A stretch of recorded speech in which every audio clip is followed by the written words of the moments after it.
네, 김시덕 박사님 모셨습니다. 안녕하세요. 예, 안녕하십니까. 오랜만입니다. 아주 오랜만은 아닌 것 같긴 한데 한 두세 달 만에 뵙는 것 같습니다. 네. 뭐 오랜만이든 오랜만이 아니든 예. 항상 나오시면 반가운 그렇습니다. 박사님을 모시고 좀 부동산 얘기 나눠볼 텐데 특히나 최근에 이 강남이라는 예. 또 이 강남 부동산을 본격적으로 이제 분석한 그런 예. 서적이 나왔는데 이 페이지 수도 어마어마하고요. 이게 넘겨보면은 사진이 거의 절반이에요. 예, 그렇습니다. 사진도 어마어마합니다. 그래도 사실 두껍진 않을 거예요. 막상 이게 사진 보다 보면은. 그렇죠. 네네네. 그래서 아무튼 간에 사실 이 부동산 관련 있으신 분들 같은 경우에는 이 강남에 대해서 그렇죠. 누구나 다 관심을 갖고 계신데 맞습니다. 드디어 이제 이 강남에 대해서 서적을 출간하셨고 그렇습니다. 그래서 오늘은 이 강남의 미래에 대해서 과연 강남이 어떻게 될 것인지 어디를 우리가 주목하면 좋을지 박사님과 하나하나 살펴볼 텐데요. 책의 부제목이 우리는 왜 강남을 주목하나 이 부분입니다. 강남의 진짜 모습에 대해서 얘기해 주신다고 하셨는데 그렇다면은 지금까지 좀 강남에 대한 편견 우리가 잘못 알고 있는 그런 부분 뭐 이런 것도 있을까요? 그러니까 제가 이 책을 쓴 계기인데 잘못 안다기보다는 그러니까 그 불교와 가르침에 코끼리 조각을 각각 따로 만지다 보니까 코끼리 이미지가 다르잖아요. 그 느낌이 드는 거예요. 강남의 집주인들 뭐 제 친구 중에도 뭐 집주인이 그렇습니다만 그 경우는 자기가 사는 지역만 알아요. 딱 서초구면 서초구, 강남구는 강남구. 네. 그래서 맨날 하는 얘기가 자기 다니던 학교 옆에 상가 1층 뭐 떡볶이가 맛있고 그게 거의 강남의 전부 얘기인 것처럼 엄마 상가 어떻고. 네. 아니면은 밖에서는 저기는 뭔가 불법과 이제 압구정 현대 비리부터 해서 수서 비리 이런 식의 사람들이 들어가는 곳이다. 또는 강남에 들어가서 갈아타기를 함으로써 내 신분 상승을 꾀하는 그런 경제적인 관점으로만 보기도 하더라고요. 편견이 있거나.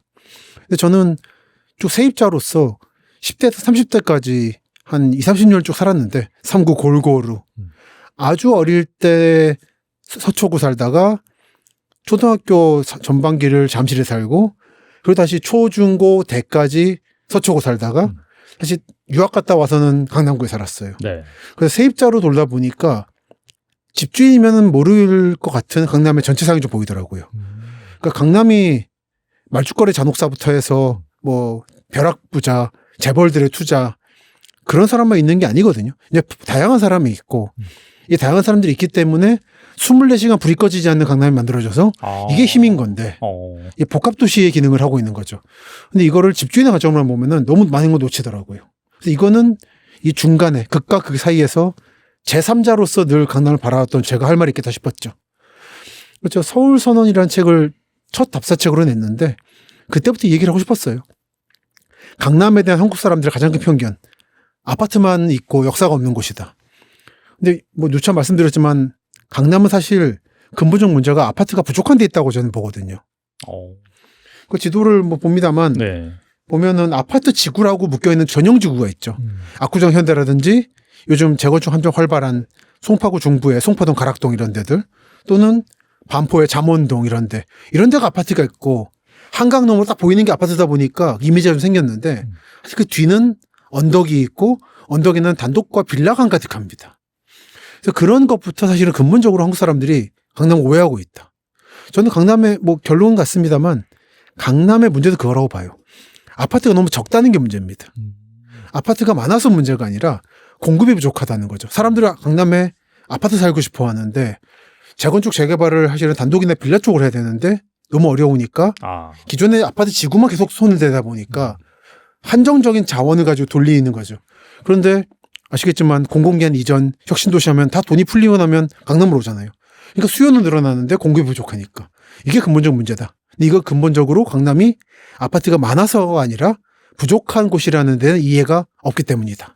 이 말을 하는 게 아마 결론일 것 같아요. 핵심이자. 그리고 보니까 강남의 탄생을 두고 실패한 계획이 낳은 불패 신화 이렇게 표현을 하셨는데 이건 왜 그런가요? 그렇죠. 강남은 기본적으로 개발될 때 여러 강남 중에 하나였습니다. 원 오브 댐. 영등포 쪽도 강남이었고 천호도 강남이고 강 밑이니까 그렇죠. 다 강남이죠. 네. 그리고 성남도 강남이라 불렸어요. 성남은 특히 잠실과 한덩어리 강남. 서초 강남은 영등포 한덩어리 강남. 쪼개지는 강남인데 이것 중에 대장을 강남구로 설정을 했습니다. 왜냐하면은 거기에 공공기관 이전을 하려고 했거든요. 총무처나 상공부 단지 같은 거를. 그게 60년대 말부터 70년대 중반까지 상황이었습니다. 그 정도로 해가서 서울의 핵심 기능을 남쪽으로 내리고 서울역도 남쪽으로 내리고 그게 수서역이 된 거죠. 그리고 북쪽은 인구를 비워서 종로 비우기. 그래서 전쟁이 나더라도 민간인이 많으면 전쟁 못 치르거든요. 그래서 다리 끊기더라도 문제가 없도록 내려보내고 가뿐하게 전쟁을 하겠다는 목적이었는데 70년대 중반이 되면 여러 가지 상황이 바뀝니다. 미군이 일단 1차 철수를 해요. 베트남 전쟁이 치열하기도 하고 박정희 대통령의 독재가 너무 심해지다 보니까 이거 감당할 수 없는 수준이 일어나는 거죠. 그 상황에서 박 대통령이 두 가지 판단을 합니다. 언제니 미국이 빠져버리고 북한과 1대1로 대치할 수도 있다. 그래서 하나는 핵무기를 만들자. 비대칭 전력을 만들자. 그래서 창원을 개발하게 되는 거죠. 그리고 하나는 강남으로 부족하고 강남에서 더 남쪽으로 공공기관을 내려보내서 아예 수도를 옮겨버리자까지 가는 거죠. 그게 임시행정수도. 요즘 말하고 탈만한 세종의 탄생은 거기에 있죠. 그래서 성공부 가라고 했고 가라고 함으로써 강남구 쪽이 강남 지역에서 첫 상권이 개발되는 건데 아까 로데오로 되는 막상 간다니까 가지 말래요. 상공부가 간다니까. 그 사이에 바뀌어버린 거예요. 더 내려가라 합니다. 그래서 상공부는 결국은 못 갔고 그 땅은 비었다가 코엑스가 되는 거죠. 그리고 상공부 유관기관인 한전은 간 거죠. 그 옆에. 그랬다가 정부가 또 혁신도시 만들다가 가라니까 갔잖아요. 말 잘 들어요, 한전이. 간 게 나주가 되는 거예요. 근데 그 방식의 원형이 강남에서 볼 수 있고 그래서 만약에 강남 쪽에 지금의 법원 자리에는 시청 열려고 그랬고 박물관이나 이런 계획이 있었습니다.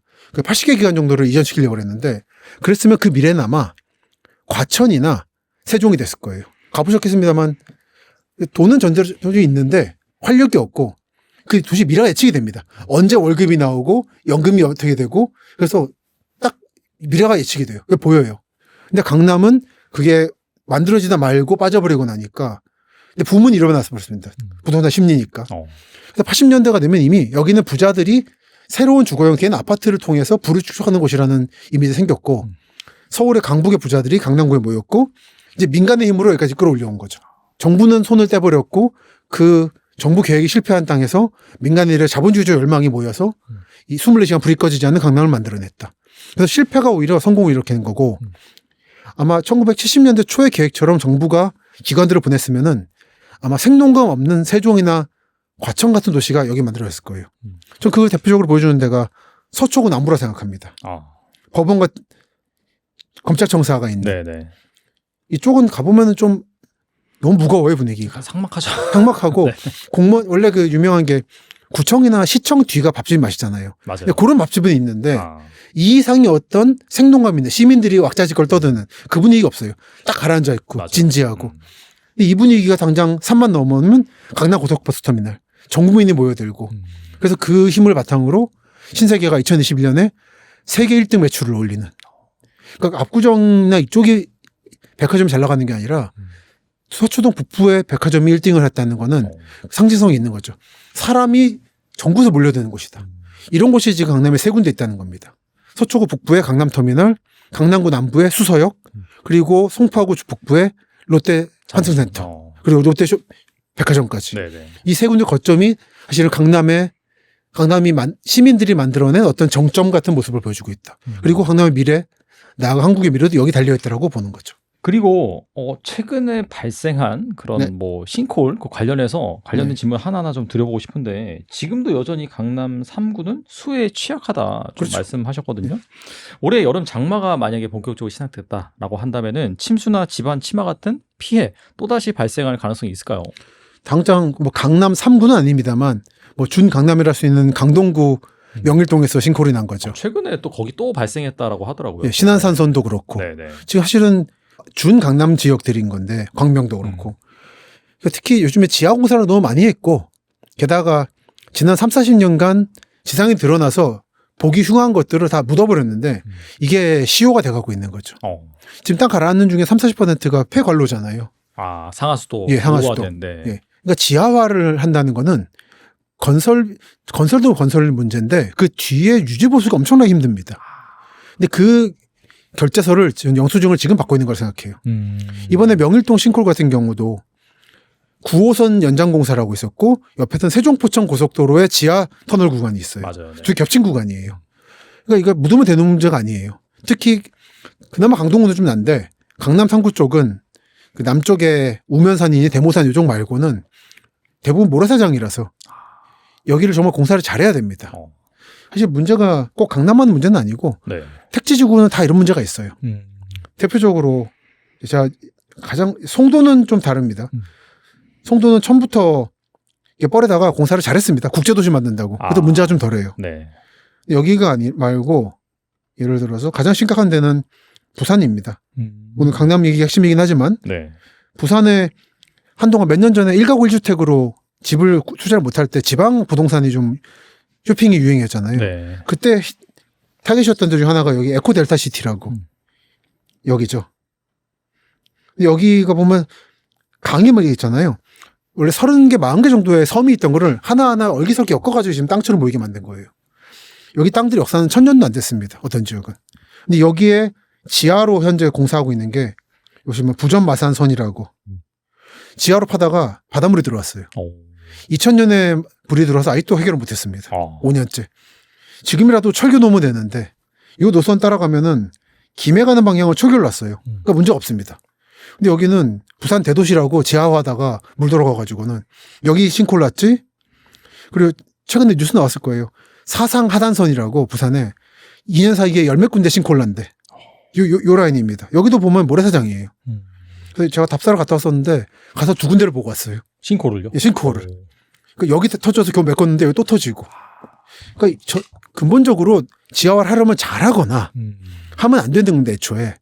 근데 아시겠지만 요즘 건설비 늘어났잖아요. 인건비는 좀 이제 잦아들었지만 자재비 같은 게 늘어나고 있는데 반대합니다. 자재비는 좀 줄어들었지만 인건비가 여전한데 이게 아파트만 문제가 아닌 거죠.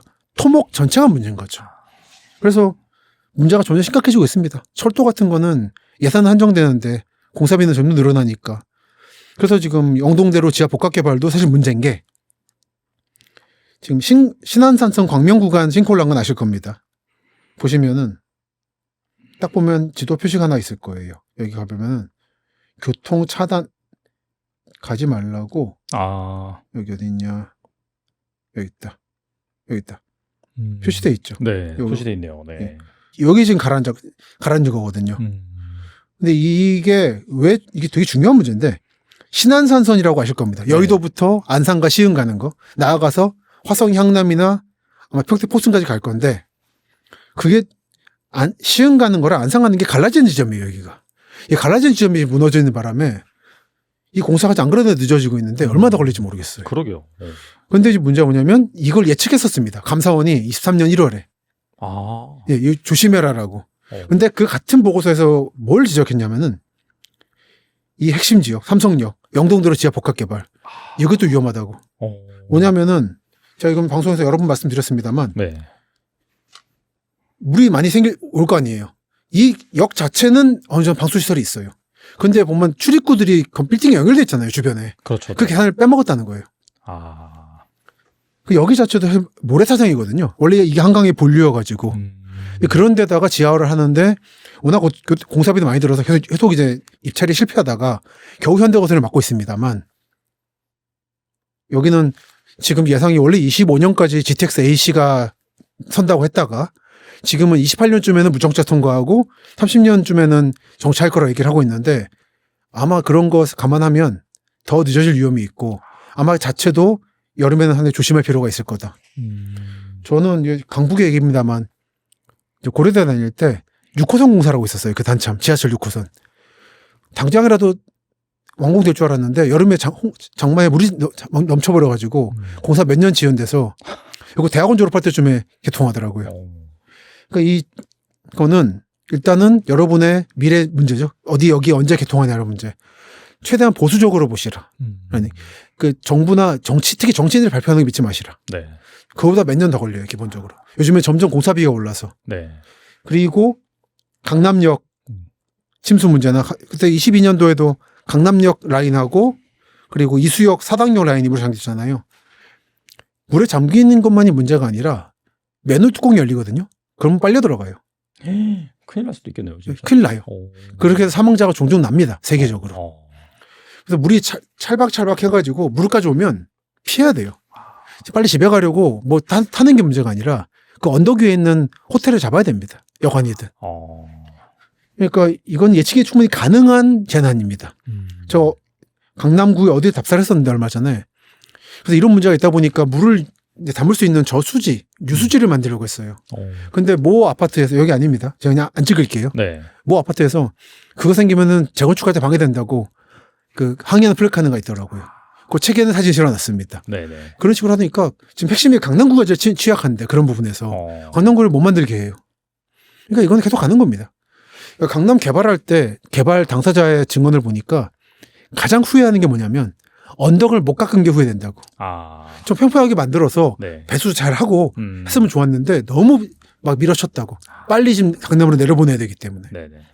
그러다 보니까 이 구조적 문제 해결이 안 된 상태로 지금도 해결을 못하게 하고 있고 여러 상황에서 답이 없다. 사실은 기본은 여러분이 피하시고 기본적으로 이랬습니다만 뭐 위험지도 같은 게 있잖아요. 이거를 좀 빨리 시도 공개하고 2022년 홍수 때 보면은 홍수 예측 지도가 있었는데 그 환경부 가지고 있었거든요. 공개 안 하다가 재난 나고 나니까 지도 예측된 그대로 났던 거예요. 그리고 나서 공개했습니다. 환경부가. 처음에 KBS가 달라 그랬더니 자료를 파일로 안 주고 종이를 프린트해 줬어요. 환경부가. 괜히 그 집값 떨어진다고 항의들 민원 들어올까 봐. 그래서 KBS가 그걸 1000몇 장을 붙여가지고 공개한 적이 있습니다. 그 정도로 공무원들은 민원이 약하기 때문에 공격받으니까. 그래서 공개를 잘 안 하려고 그러고 근데 사실은 자료는 있고 그러니까 이거를 사고 터진 다음에 자꾸 뭐라 할 게 아니라 시민들의 경각심을 가지고 집값보다 목숨이 중요합니다. 그렇죠. 네. 그래서 그걸 좀 강하게 요구하면 좋겠어요. 특히 이번에 요즘 선거철이라 지금 요구하기 좋거든요. 그리고 무엇보다 여러분이 개개인이 조심하시라. 조금만 검색하면은 어디 위험한지 나와요. 그런데 좀 피해 다니세요. 예를 들어서 요즘에 다시 돌아옵니다만 여기 삼성역 한번 로드뷰 볼까요? 네. 안 그래도 그런 요즘 질문을 많이 받아서 여기 계속 공사하고 중이잖아요. 공사하고 있죠. 보면 지금 당장 딱 안 찍힐 수도 있는데 철판 쭉 깔아놓고는 그 위로 차가 지나다니는 데가 있어요. 네네 맞아요. 네. 그런 데는 웬만하면 피해 다니세요. 요즘 한국의 땅아래를 믿을 수 있습니까? 이게 예전에 쌓아뒀던 게 이제 서지는 것도 있고 요즘 공사하셔도 건설비가 너무 오르다 보니까 아무래도 좀 어려운 부분들이 있어서 최대한 물론 열심히 하시는데 그거 별도로 조심하는 건 내 일이죠. 그렇죠. 네. 내 목숨이 제일 중요하잖아요. 그런데 보면 알잖아요. 자꾸 로드뷰 해준다 그대로 티맵 해준다고 그냥 가지 말고 예측을 해서 여기는 좀 돌아간다든지 그 시간 5분 더 걸리는 게 낫죠. 목숨 위험한 것보다. 그런 말씀은 꼭 드리고 싶습니다. 이런 데들을 좀 조심하세요. 여기랑 김포공항 쪽도 요즘에 몇 년째 공사하고 있는데 전부 철판입니다. 김포공항에서 부천 가는 라인. 네네. 그런 데 좀 조심하시면 좋겠어요. 그런 데가 오히려 싱크홀이 발생할 수 있을 만한 취약점이 될 수 있다라고 이해하면 될까요? 그러면? 사실 그러니까 뭐 그래야 된다는 얘기는 아닌데 조심해야 할 필요가 있는 곳들이라고 할 수 있겠죠. 잠깐 볼까요? 영상을 많이 보여달라고 하시더라고요. 예, 공항에서 한 군데만. 여기가 김포공항 남쪽입니다. 길 전체가 이래요. 혹시 가보시면 방화대로인데 덜컹덜컹으로 가요. 그렇죠. 여기는 뭐 아무래도 요철 구간이 있을 수밖에 없어요. 요철이 아닙니다. 이게 전부 철판이에요. 지금 공사한다고. 네네. 이런 데 좀 피해 가시라. 말씀드리고 싶죠. 아무도 책임지지 않거든요, 이거. 지금 SK 유심 탈났지만 여전히 그 해킹당했을 때 자기 입증 책임 있잖아요. 자기가 책임 져야 됩니다. 한국 사람들이 너무 안전 문제를 모른 척하고 그간 부동산 거래를 해오고 도시 개발을 해왔어요. 그게 좀 돌아오고 있다 생각을 하고 있습니다. 그러면 저렇게 뭐 공사 중인 철판이 많이 깔려 있는 데는 다 조심해야 될 필요가 있다라고 조심해야죠. 그러니까 공사를 열심히 하고 계시겠지만 신화산선이나 영일동 이쪽도 열심히 하시다가 그 공사 인부들도 다 돌아가신 거 아니에요. 그렇죠, 맞아요. 네. 그러니까 시민들도 조심해야죠. 그리고 조심해서 그쪽에 부하가 덜하면 아무래도 그쪽도 안전하겠죠. 차량 이동이 적고 그러면. 네네. 저도 요즘 사고 난 데는 다 다니고 있는데 예전부터 이렇게 체크를 하고 있습니다만 절대로 어느 곳도 안전한 곳은 없습니다. 그러니까 제가 늘 그간 답사하다가 부동산 쪽에 책을 쓰게 된 뒤로 늘 말씀드리는 게 한국이 너무 이 문제를 빼놓고 경제적인 거래 관점에서만 이 땅을 봐왔다는 게 제 기본적인 전제잖아요. 그래서 예를 들어서 숲세권이란 말 제가 계속 말씀드리지만 산사태 위험 지역이라고. 맞아요. 네. 바로 얼마 전에도 남양주 어디에 축대문호였잖아요. 맞아요. 네. 그런 겁니다. 조심 또 조심하십시오. 그 여러분의 목숨도 목숨이고 재산 가치가 떨어져요. 이런 것들은 이제 검색해보면 바로 나오겠지. 나와요. 그러니까 관심 있는 지역 있으시면은 거기다 플러스 뭐 축대 또는 뭐 붕괴 이러지면은 금방 나옵니다. 구글 한 번만 검색해 보세요. 지난번 왔을 때 말씀드린 거지만 광주 어느 지역에 그 축대가 무너진 적이 있어요. 지난해 여름쯤에. 그거 검색해 보니까 숲세권으로 유명하더라고요. 거의 이퀄이라 보시면 됩니다.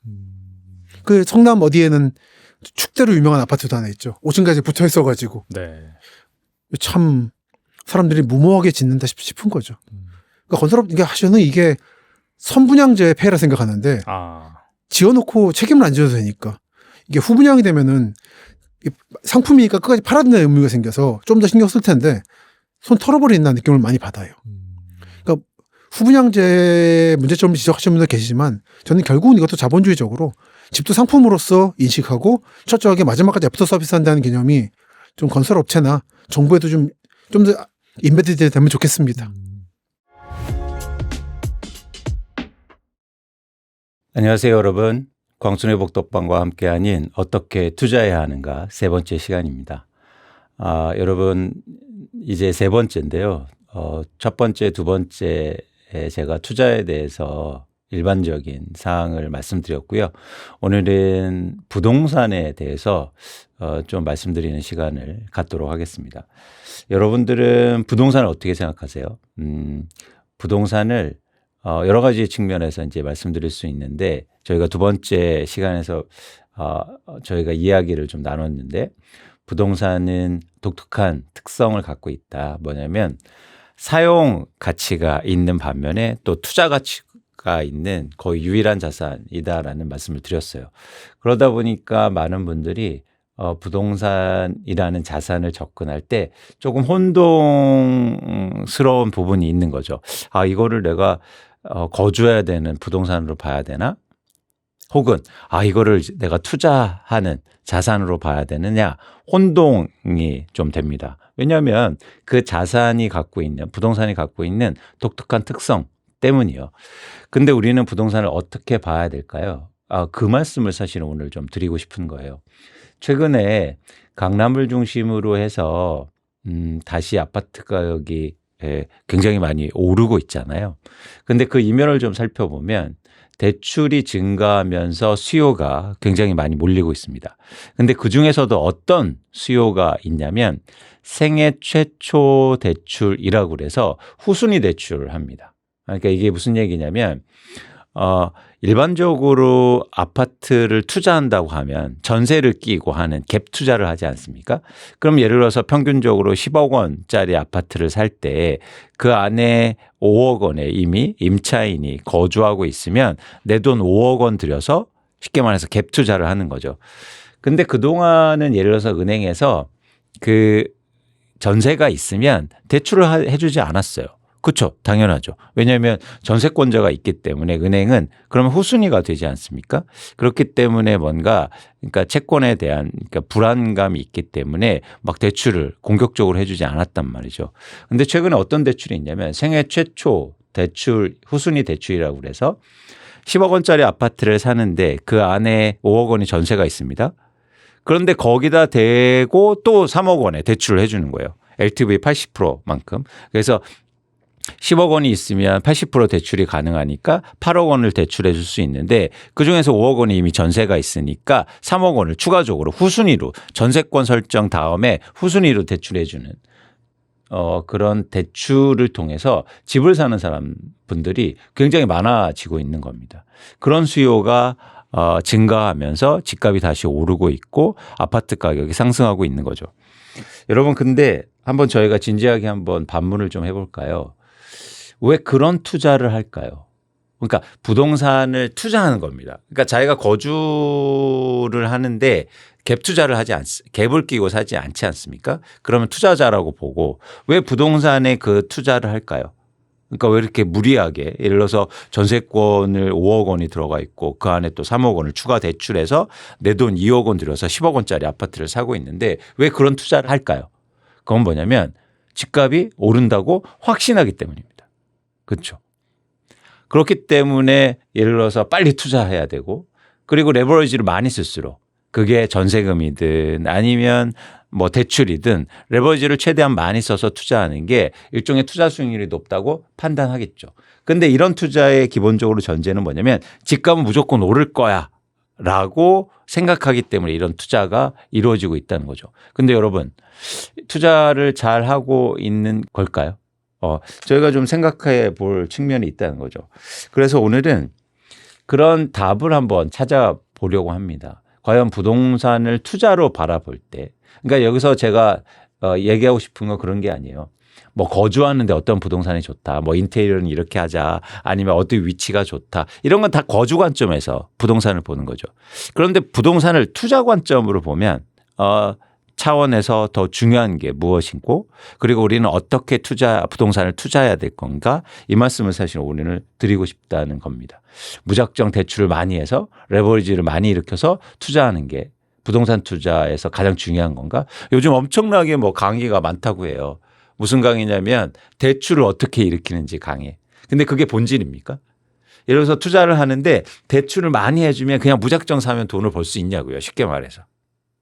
저는 아니라고 보고 있고, 그런 차원에서 조금 저희가 진지하게 부동산 투자가 뭔지, 그리고 부동산의 본질은 뭔지, 그런 말씀을 좀 드리고 싶습니다.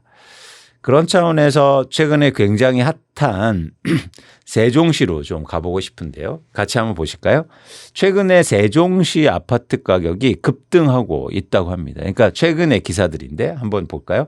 세종 아파트값 4년 만에 최대폭 상승, 거래량 1000건 넘기라. 막 거래가 증가하면서 가격이 오르니까 변동의 원인은 수요 증가겠죠. 세종 아파트값 상승폭 일주새 6배 오르고요. 전국 집값 상승률 1위라고 합니다. 그런데 여러분 이 이유를 아시죠? 세종시에 대통령실을 이전한다고 하는 공약들이 막 나오니까 세종시에 다시 수요가 몰리면서 가격이 상승하고 있는 겁니다. 그런데 어떤 수요일까요? 어떤 수요가 갑자기 부동산을 사고 그래서 거래량도 증가하고 가격이 오를까요? 실수요일까요? 아니면 투자 수요일까요? 그런데 좀 고민할 지점이 뭐냐면 불과요. 지난해 말 그리고 올해 1월까지의 이 뉴스를 한번 보실래요? 까지의 뉴스. 세종시 아파트 매매가 4년 새 절반으로 뚝. 세종 집값 하락폭 전체 17개 시도시 중 가장 커. 어떻습니까? 사실은요. 올해 초까지만 해도 세종시는 거들떠보지도 않았어요. 펄펄 끓었는데 집값 반토막 비명. 전세마저 하락 1위 한숨. 그죠? 세종 아파트값 14억에서 7억 반토막 이랬다고요. 실제로 주요 아파트의 거래 가격 하락폭을 한번 볼까요? 이게 세종시의 주요 아파트의 올해 초에 거래 가격을 제가 비교해 드린 건데 최고가 대비해서 거의 50% 최고로 막 50% 이상씩 하락합니다. 그러다가 최근 다시 오르고 있는 거예요. 왜 이런 변동, 그러니까 중요한 건 뭐냐면 제가 지금 여러분한테 세종시에 가서 아파트를 사야 됩니다. 당장 뭐 투자해야 됩니다. 이 말씀을 드리고 싶은 게 아니고 왜 세종시에 막 집값이 그렇게 안 좋다가 난리치다가 지금은 막 집값이 오른다고 또 난리치고 있을까요? 그 변동의 원인은 뭘까요? 그건 뭐냐면 지금 부동산을 투자로 보기 때문이에요. 그렇죠. 마치 주식처럼. 그렇기 때문에 그렇게 안 좋다고 하다가도 갑자기 어떤 변화가 일어나면 막 가서 막 사기 시작하고 집값이 막 오르기 시작하는 거죠. 그래서 여러분들이 부동산을 보실 때 그게 내 집 마련이든 내가 사용으로 사시든 거주하려고 목표하시든 저는 여러분들이 부동산을 투자 관점으로 보셨으면 좋겠다. 왜냐하면 그 투자로 가격이 변동되기 때문입니다. 그래야 이 변동성을 이해할 수 있어요. 예를 들어서 왜 갑자기 실수요가 증가해서 가격이 오르고 이런 변동성을 일으킬 수 없잖아요. 그게 투자 수요라고 하든 투기 수요라고 하든 어쨌든 실수요하고 다른 수요가 시장의 변동성을 키우고 가격의 변화를 만든다는 걸 여러분들이 꼭 아셨으면 좋겠다는 말씀을 드리는 겁니다. 근데 불과요. 또 4, 5년 전에는 이랬단 말이에요. 아파트 가격 크게 상승하기 시작한 시점이 2020년도인데 그때 전국에서 가장 많이 오릅니다. 2020년도에 가장 많이 올랐다가 또 가장 많이 떨어지고 또 지금은 가장 많이 오른다고 해요. 왜 이런 변동성이 만들어지냐고요. 그건 부동산이 투자화되어 있기 때문이에요. 여러분 근데 공교롭게도 이렇게 2020년도에 가격이 막 오른다고 할 때 뭐 대부분의 언론들, 대부분의 전문가들이 세종시 이제 막 서울처럼 오른다. 보세요. 우리도 제2의 강남 하면서 세종시에 집을 사야 된다고 막 얘기합니다. 근데 이때 샀으면 어떻게 됐을까요? 이때 샀으면요. 투자 관점에서 샀겠죠. 그렇죠. 세종시 집값 오른다니까 돈 벌려고 샀을 겁니다. 2020년도에. 그런데 결과는 어떻냐고요? 50% 하락했다고요. 자, 투자로 보는 관점도 중요하지만 투자를 잘 못하고 있다는 거예요. 반면에 또 4년 만에 집값이 이렇게 막 폭락합니다. 근데 아무도 안 사요. 투자로 보긴 해요. 근데 투자를 잘 못하고 있는 거죠. 그럼 어떻게 하면 잘할 수 있을까요?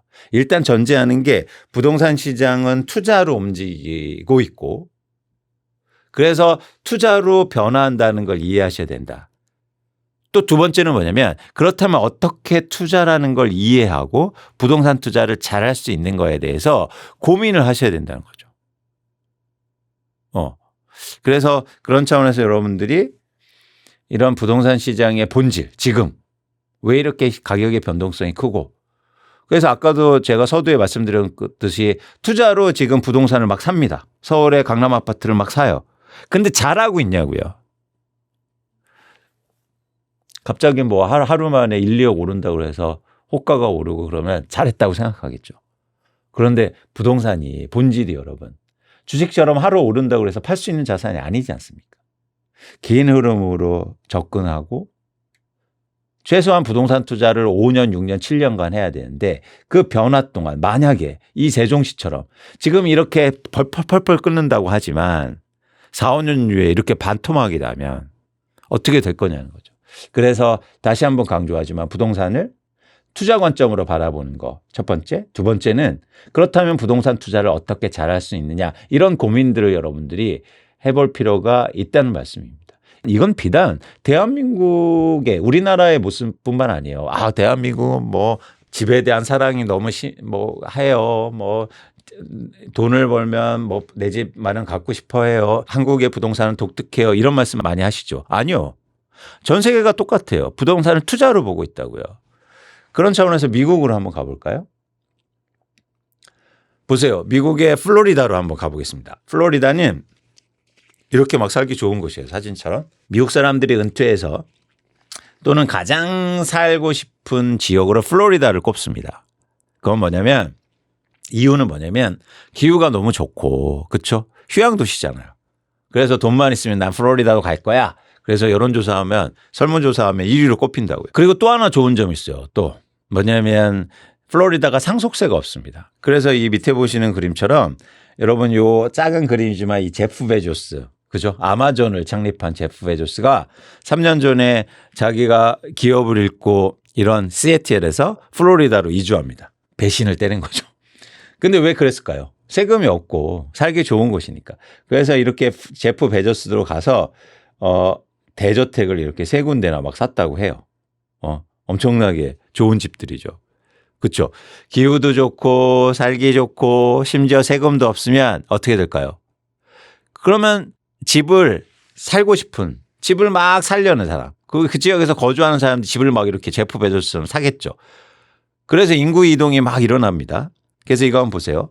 2024년 지난해 12월부터 올해 2월까지 미국의 전역에서 플로리다도 가장 많이 이주하는데 플로리다 이주한 걸 조사해 보면 어떻습니까? 뉴욕에서 뭐 5천 명 이상 이사하고 샌프란시스코에서 워싱턴, 버스턴, 시카고, 로스앤젤레스, 필라델피아, 시애틀 막 이런 데서 사람들이 막 이주해요. 여러분 아시잖아요. 미국에는 이게 주를 이동한다는 건 사실 어려운 일입니다. 그런데도 미국인들이 이렇게 나라를 옮기는 것 같은 좀 이렇게 벽이 있는데 사실은 다른 나라 차원에서는. 근데 이렇게 주를 옮긴다는 건 사실 큰 결심인데 미국인들이 그렇게 살기 좋고 살고 싶어 하니까 플로리다에 막 이주를 많이 하는 거예요. 그럼 여러분 집값은 어떻게 되겠습니까? 너무 살기 좋은 곳이야. 세금도 없어. 그럼 수요가 많아. 그러면 집값이 오르겠죠. 그렇죠? 집값이 오를 수밖에 없지 않나요? 그러니까 집을 살려는 사람들이 많으면 즉 내가 거주하는 사람들이 많아진다면 당연히 집값은 오르는 거겠죠. 그렇죠? 여러분 마찬가지야. 강남이 왜 오른다고 생각하십니까? 학군 좋죠. 그리고 살기 좋죠. 하니까 살려는 사람들이 많아지니까 수요가 항상 많고 그러니까 집값이 오른다고 생각하는 거예요. 똑같죠. 플로리다도. 그럼 집값이 올라야 되지 않습니까? 그런데 충격적인 일이에요. 지금 플로리다 집값이요. 폭락하고 있다고요. 왜요? 왜 수요가 내가 너무 살고 싶은 사람들 막 이주하고 집을 막 사고 있는데 왜 집값이 왜 빠지고 있냐고요. 즉 거주로 부동산을 사는 사람들이 많은데 플로리다 집값은 왜 하락하고 있을까요? 그건 뭐냐면 플로리다 부동산은 투자로 움직이고 있기 때문입니다. 투자로 움직이니까 아무리 거기서 너무 살고 싶어요. 나 그 지역에 너무 거주하고 싶어요. 그래서 집 살래요 하는 사람들이 많아도 투자로 부동산이 변동되니까 이렇게 집값이 하락할 수 있다는 거예요. 그런데 누군가 뭐 예를 들어서 지난해 2024년도에 플로리다에는 누구나 살고 싶어요. 실거주자들이 너무 많아요. 그 사람들이 인구가 이동하고 있어요. 인구가 증가하고 있어요. 라고 얘기하면서 플로리다 집값은 절대 안 빠진다고 얘기했으면 지금 굉장히 낭패겠죠. 막 집값이 20, 30% 막 빠지는데요.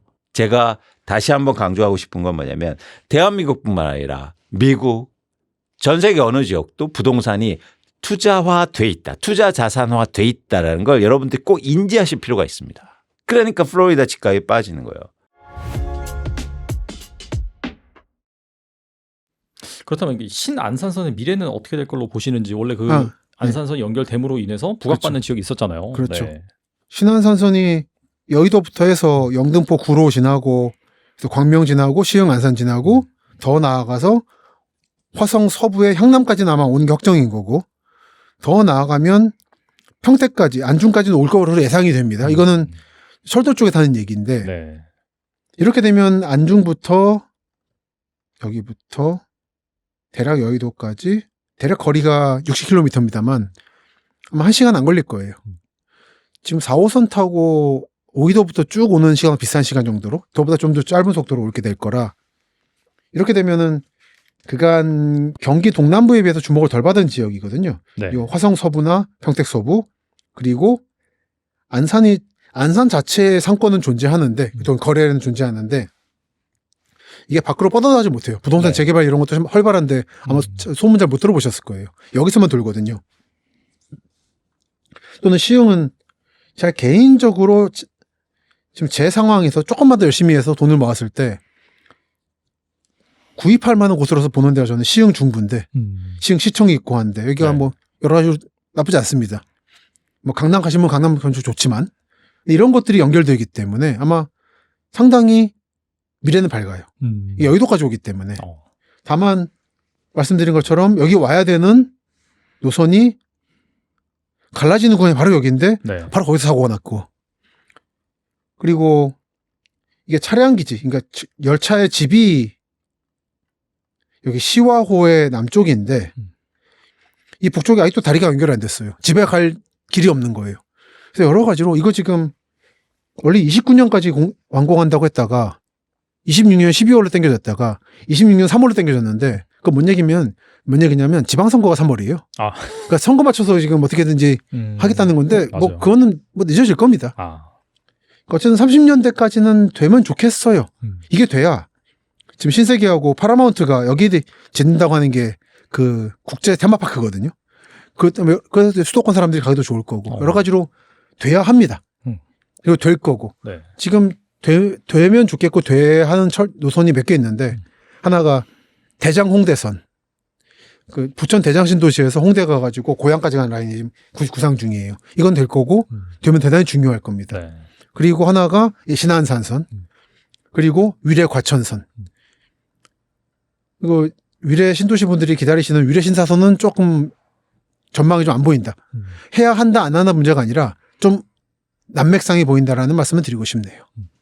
다 새 노선 다 지금 가능하고 중요하던 노선들은 굉장히 대규모 공급 수요가 있을 것이고 수요도 많은 곳이라서 앞으로 말씀 많이 들으시게 될 겁니다. 하지만 좀 지연될 수 있다. 그 네, 부분 많이 지연될 겁니다. 네, 염두를 해두시고 여러분들이 의사결정하시면 좋을 것 같고. 대체로 2030년대 들어가면 지금 공사하거나 문제가 많았던 노선들이 대부분 안착될 거예요. 다만 이제 GTX-A는 안착될 건데 BC는 잘 모르겠다. 아. 그때까지 될지 안 될지. 되긴 아마 C까지는 될 텐데 D부터는 잘 모르겠고. 근데 C가 되는 것도 30년대 넘어가서 좀 더 걸릴 것 같다는 생각이 듭니다. 다시 좀 강남 얘기로 네, 들어와서요. 네. 요즘 강남 상가의 공실 사태가 뭐 심각하다. 그것도 이제 뭐 여러 뭐 유튜브 채널에서 나오고요. 여기저기서 보도가 되고 있는데 건물주가 망하는 시대다 이런 말이 나올 정도라고 하더라고요. 그렇죠. 실제로 얼마나 심각한지 궁금하네요. 예, 강남도 강남 나름입니다만. 그러니까 소비 행태가 바뀌었다는 게 지금 공통적인 지적 아니겠습니까? 아, 뭐 저부터도 당장 스마트폰 이제 액세서리도 사야 되는데 회사 말해도 되겠죠. 집마켓 주문했거든요. 네네. 예전 같으면 가가지고 액세서리 점 가서 이렇게 살 텐데 안 그러니까.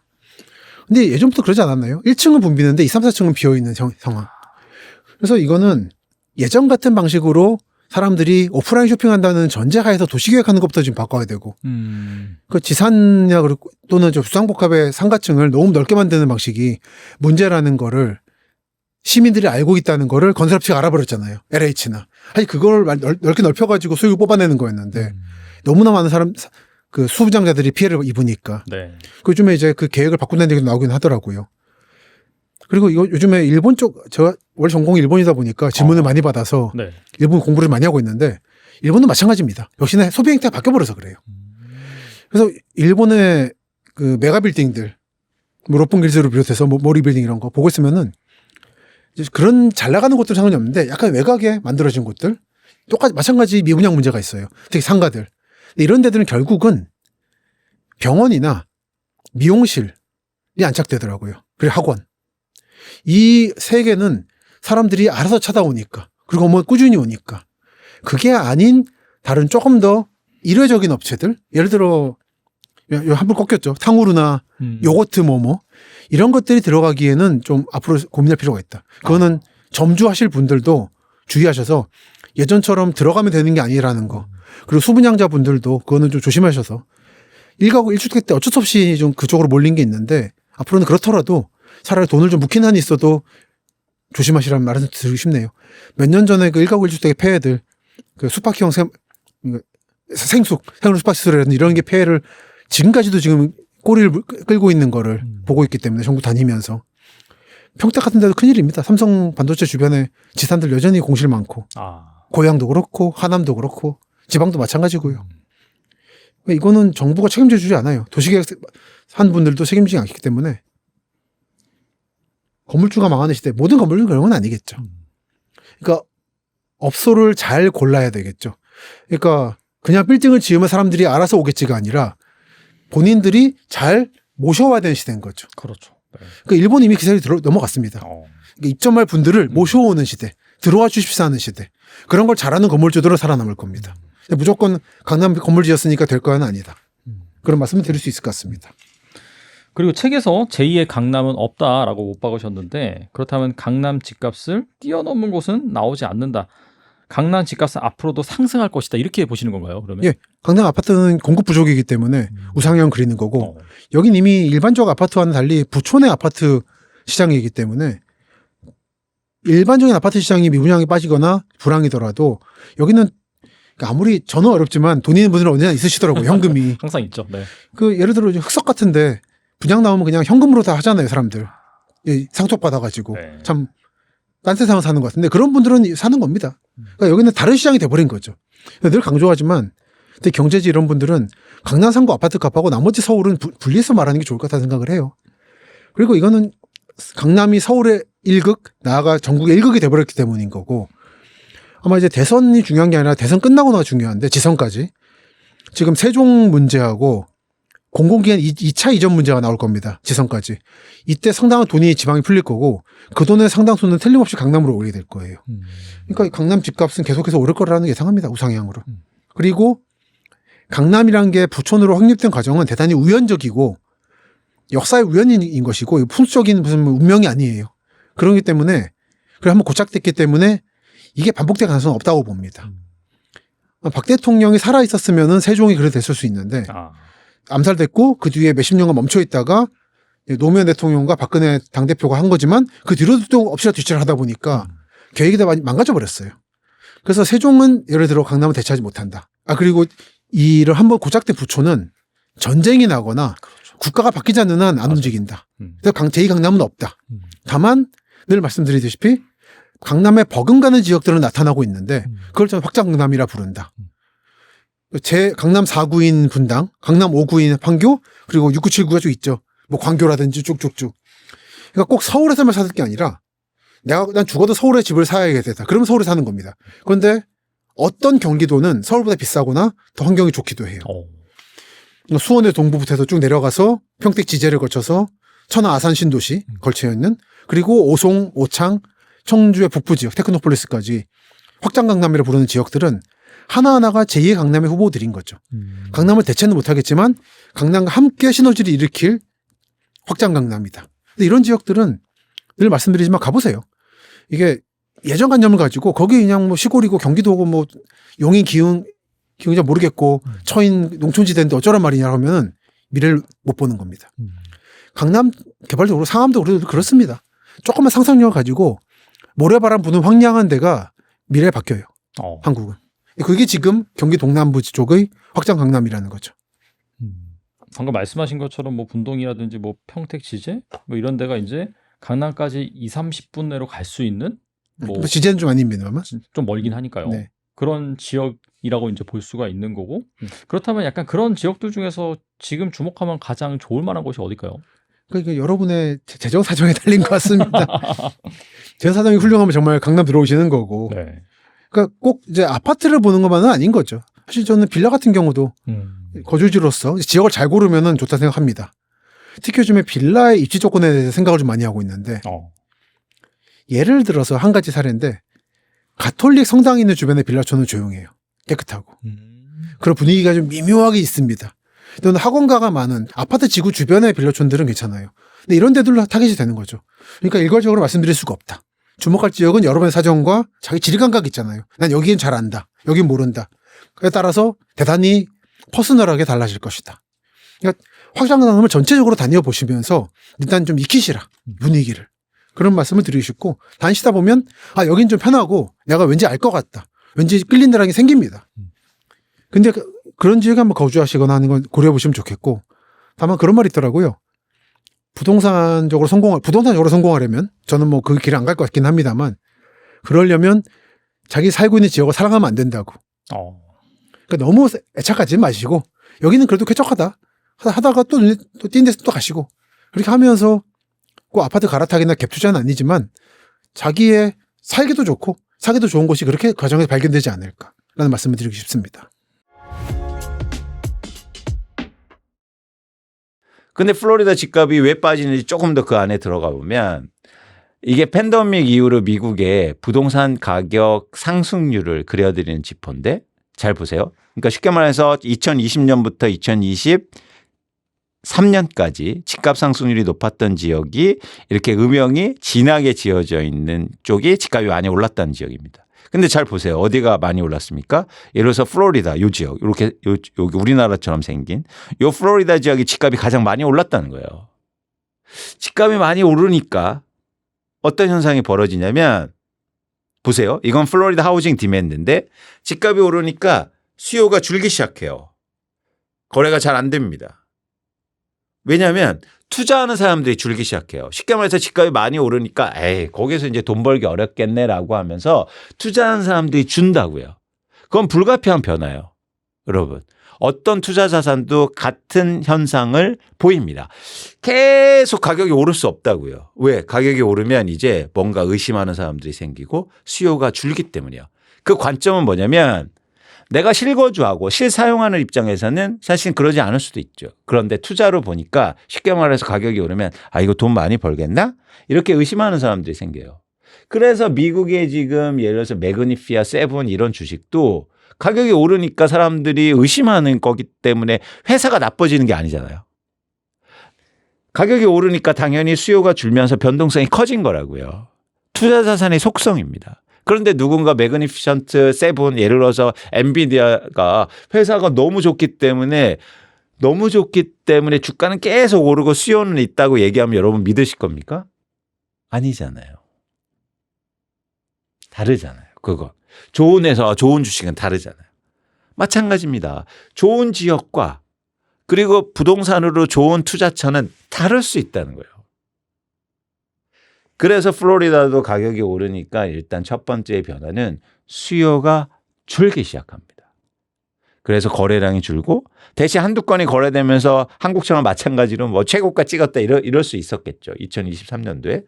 근데 그러면서 또 다른 변화가 일어나냐면 2024년도 지난해부터 어떤 변화가 일어나냐면 플로리다와 텍사스에 이렇게 보세요. 이건 change in supply of homes for sale이라고 집을 팔려는 사람들, 즉 매도 물량인데요. 매도 물량이 플로리다가 굉장히 급증하기 시작합니다. 무슨 얘기냐. 자, 가격이 오르니까 투자하는 사람들이 줄어요. 그러면 기존에 투자로 갖고 있던 집을 투자로 갖고 있던 사람들이 있을 거 아니에요. 투자로 집을 왜 갖고 있습니까? 돈을 벌려고 갖고 있는 거죠. 근데 집값은 올랐어요. 그럼 팔아야 이익이지 않습니까? 그래서 팔려는 사람들이 많아지고 있어요. 그래서 집값이 하락하고 있는 거예요. 내가 거주하고 있으면 집은 안 팔겠죠. 집값이 떨어지거나 오르거나. 그런데 투자로 누군가 보유하고 있기 때문에 이렇게 갑자기 매물이 증가하고 집값이 크게 하락하는 겁니다. 예외는 있을 수 없어요. 부동산 시장의 투자를 이해하셔야 이런 변동성을 이해하신다고요.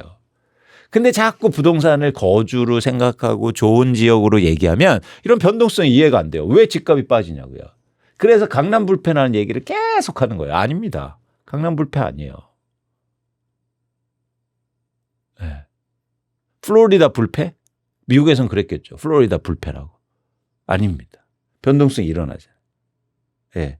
이런 변화를 여러분들이 아셔야 된다. 다시 한번 강조하지만 부동산 시장이 투자화되어 있다.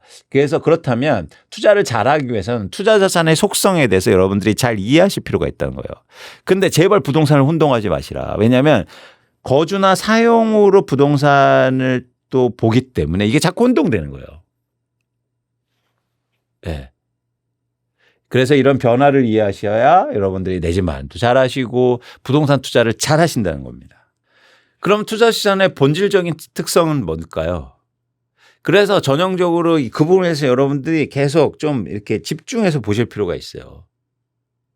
그러니까 이게 자꾸 혼동되면 안 된다는 겁니다. 우리가 부동산을 얘기할 때 이런 말을 굉장히 많이 하거든요. 뭐냐면 인플레이션 때문에 부동산 가격은 무조건 올라요. 인플레이션이 뭔지 알아요? 통화량이 많아지는 거예요. 통화량이 많아진다는 건 돈이 많아진다는 얘기거든요. 돈의 가치가 떨어지면 그럼 물건의 가격은 어떻게 됩니까? 오르잖아요. 근데 어떻게 부동산 가격이 안 올라요? 그렇죠? 계속 오른다는 얘기입니다. 근데 여러분 투자로 보잖아요. 그럼 그 얘기는 틀린 얘기입니다. 여러분 이런 얘기 믿으세요? 인플레이션 때문에 통화량이 계속 올라서 한국의 삼성전자 주식은 계속 오를 거예요. 이런 말 하냐고요. 안 하시잖아요. 누가 그런 말 하면 어떤 애널리스트가 그런 얘기를 하거나 전문가가 얘기를 하면 여러분 웃으시겠죠. 쉽게 말해서 통화량이 증가해서 삼성전자 주식은 무조건 올라요라고 얘기하지 않습니다. 투자 자산은요. 인플레이션이나 통화량하고 상관없다고요. 근데 왜 부동산을 투자로 보면서 왜 그 얘기를 하고 있냐고요. 여러분들이 혼동되실 것 같아서 예를 한번 드려볼게요. 이 그래프는 GS건설 주가 그래프입니다. GS건설 어떤 회사입니까? 제가 이 GS건설 제가 다녔었거든요. 근데 GS건설 어떤 회사냐면 아파트를 만드는 회사예요.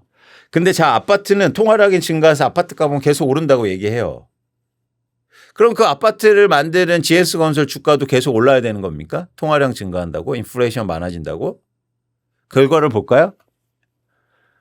이 회사가 2000년도 초반에 주가가 10,000원대였어요. 그러다가 2006년, 7년도에 18만 원으로 몇 배입니까 이게? 18배가 올라요. 제가 이렇게 주가가 상승하는 기간에 GS건설을 다녔었어요. 제가 언제 회사를 그만두냐면 요 시점에. 그래서 제가 애널리스트가 됩니다. 근데 지금 주가가 거의 2만 원대에 머물러 있어요. 밑으로요. 아니 통화량이 증가하고 인플레이션이 됐는데 왜 GS건설 주가는 이렇게 폭락을 했냐고요. 계속 올라야 되는 거 아닙니까? 심지어 아파트를 만드는 회사인데. 그건 투자 자산은 인플레이션의 통화량하고 상관없다고요. 이해하셨습니까? 그래서 부동산은 사실은 인플레이션하고 통화량하고 투자로 순전히 투자로만 본다면 상관없을 수 있다. 그래서 투자 자산을 보는 관점을 조금 다르게 하실 필요가 있다는 말씀을 제가 드리고 싶은 겁니다. 자, 요 관점이 하나예요. 자, 이게 다시 한번 정리해 드리자면 부동산이 투자화돼 있다. 그러면 이 투자화되는 자산을 잘 투자하는 방법을 고민하셔야 된다. 임장을 가시고 그 지역이 어디에 위치가 이런 거 다 중요합니다. 중요한데 내가 거주 목적으로 보는 게 아니라 투자 관점으로 보셔야 된다고요. 그래서 그냥 무작정 사면 가격이 올라 이게 아니라는 겁니다. 왜 그러면은 지금 뭐 서울의 아파트 가격이 오른다고 하는데요. 강북 지역은요 그렇지 않아요. 근데 강북 지역은 왜 안 오르고 있냐고요. 그러면 꼭 다른 얘기를 하죠. 양극화래요. 아니요. 부동산이 왜 인플레이션이나 통화량 얘기하면서 왜 갑자기 양극화가 끼어듭니까? 그러니까 본질이 안 맞으니까 계속 변명을 얘기하는 거예요. 여러분들이 다시 한번 말씀드리지만 부동산이 투자화되어 있다는 거. 그렇기 때문에 투자 자산의 변동성을 이해하셔야 되고 그래서 투자를 잘하는 거에 대한 고민이 필요하다는 겁니다. 단순하게 뭐 통화량이 증가해서 집값은 무조건 오른다라는 말을 제발 하지 마세요. 답답합니다. 답답해. 그러면 당신들이나 사란 말이요. 아무 데나 사요. 그럼 당신들이나. 뭐 그러면 지방 가서 막 사. 왜 안 사요? 통화량이 많아져서 부동산 가격이 무조건 오른다면서 왜 강남만 사라고 그래요? 강남만 오르니까 지금 오르니까 그 얘기하는 거죠. 세종시 오를 때 세종시만 얘기한 것처럼 세종시 떨어지니까 아무 말도 안 해요. 여러분은 그런 말에 현혹되지 않으셨으면 좋겠습니다. 왜? 우리는 투자를 잘해야 되기 때문이에요. 우리는 그게 목적이잖아요. 예. 일단 요 말씀까지 드리고요. 이번엔 좀 더 본질적인 얘기를 좀 해드리고자 합니다. 부동산이 가진 투자 자산으로서의 어떤 특징 그 말씀을 좀 드리고자 해요. 이거는 그러니까 연관된 얘기일 수도 있는데 한번 들어보시죠. 이 그래프가 굉장히 흥미로운 그래프입니다. 100년 동안에요. 각 제품의 가격 변동률을 그려드린 거예요. 그러니까 100년 동안 가격이 얼마나 올랐는지를 그러니까 이코노미스트에서 조사한 그런 겁니다. 흥미롭죠. 그러니까 왜 이 말씀을 드리냐면 아까처럼 그 제가 많은 사람들이 얘기하는 거. 그러니까 경제학을 책 한 권 읽어보고 그냥 인플레이션, 통화량 증가 그래서 자본주의는 통화량이 무조건 증가하니까 모든 제품의 가격이 올라 이렇게 그냥 얘기해서 봐봐요. 여러분 경제학이 그런 겁니다. 이렇게 얘기하는 분들한테 이 그래프를 꼭 보여드리고 싶어요. 아니요. 모든 제품의 가격이 오르지 않았다고요. 보실래요? 전화기, 냉장고, 자전거, 달걀, 코카콜라, 옷, 포드 자동차, 와인 가격은요. 100년 전보다 지금 싸요. 왜 인플레이션이나 통화량이 증가했는데 왜 냉장고 가격은 왜 하락했습니까? 계속 올라야지. 반면에 계속 오른 거 있죠. 뉴욕 호텔, 극장, 맥주 가격, 담배, 빵 가격은요. 100년 동안 계속 올랐어요. 그리고 오른 거 있어요. 그러면서 우리가 계속 가격이 올랐다고 얘기하면서 항상 뭘 듭니까? 짜장면 가격이요. 냉장고 가격은 들지 않아. 짜장면 가격 올랐습니다. 김밥 가격 얘기해요. 아니요. 다 오르지 않았다고요. 떨어진 제품의 제품도 있다는 겁니다. 왜 이런 현상이 있었을까요? 장기적으로 보면 그건 뭐냐면 혁신이 있었기 때문이에요. 냉장고 요 오른쪽에 요 그림에 보시면 초기 냉장고거든요. 이거 엄청나게 비쌌을 거 아닙니까? 이렇게 큰 냉장고. 그런데 계속 기술 혁신을 통해서 가격을 낮추는 혁신이 만들어지고 그러다 보니까 제품의 가격이 낮아진 거죠.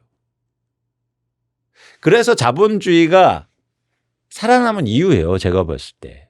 왜냐하면 모든 제품의 가격이 올랐으면 폭동이 일어나서 자본주의는 망했을 겁니다. 왜? 임금 상승률이 제품 가격 상승률보다 낮았거든요.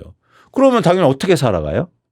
그런데 임금 상승률보다 제품의 가격을 낮추는 혁신이 일어나면서 그나마 견디고 그나마 돈도 모이면서 자본주의가 살아남을 수 있었던 지금도 영속돼. 그래서 자본주의에서 가장 중요한 건 사실은 기술 혁신입니다. 반면에 맥주, 빵 혁신이 없는 분야죠. 짜장면 혁신 없잖아요. 제가 어렸을 때 먹는 짜장면하고 지금하고 크게 달라진 거 없는데요. 그죠? 면 뽑는 거 기계 같은 거 생길 수도 있겠죠. 근데 그거는 혁신이라고 말할 수는 없어요. 그러다 보니까 가격이 계속 오르는 거죠. 그런데 우리 지출에서 많이 쓰이는 부분이 아니지 않습니까? 그렇죠? 짜장면 우리가 짜장면 아무리 많이 먹어도 얼마나 먹을까요? 1일 1짜장 해도 소득에서 예를 들어서 우리 지출에서 한 10% 이상 나갈 수 있나요? 그렇지 않습니까? 그 소비 비중이 작기 때문에 이거는 그냥 혁신을 안 만든 거예요. 일부러. 큰 비중이 없는 거예요. 그런데 냉장고나 자동차는 우리 지출에서 크게 비중을 차지한단 말이에요. 그래서 혁신을 만들어서 가격을 낮추지 않으면 소비가 일어날 수 없는 거죠. 그러니까 기술 개발을 계속 노력했다는 겁니다. 만약 우리가 짜장면이 주식이고 짜장면이 엄청나게 영향을 크게 미쳤다면 짜장면 가격은 떨어졌을 거예요. 자, 드리고 싶은 말씀은 통화량이 증가하고 인플레이션이 한다고 해서 모든 제품의 가격이 오르는 게 아니다. 여러분 제발 그런 거에 속지 마시라라는 말씀을 우선 드리고 싶은 겁니다. 그런데 자, 여러분 왜 부동산을 얘기하는데 이 말씀을 드리냐면 부동산은 어디에 해당될까요? 부동산은 혁신이 있을까요? 아니면 혁신이 없을까요? 사용 재화로만 보면, 그러니까 투자로만 보지 말고, 그러니까 투자로 보지 말고 사용 재화로 한번 보는 거예요. 재화로 보면 부동산은 혁신이 없을 가능성이 굉장히 높습니다. 제가 일례로 이 그림을 한번 보여드릴게요. 이게 미국에서 집 짓는 100년 전하고 지금하고 집 짓는 모습이에요. 최근 모습 어떻습니까? 바뀐 게 없어요. 우리나라는 아파트 만들고 이래서 바뀔 수도 있다고 말씀하시겠지만 아니요. 크게 바뀐 거 없어요. 다 시멘트로 만들고 콘크리트도 만들고 땅에다 그 핵심은 뭐냐면 땅에다 짓지 않습니까? 땅에 무슨 혁신이 있어요. 정해져 있잖아. 그렇기 때문에 부동산은 기술 혁신이 크게 일어날 수 없는 부분입니다.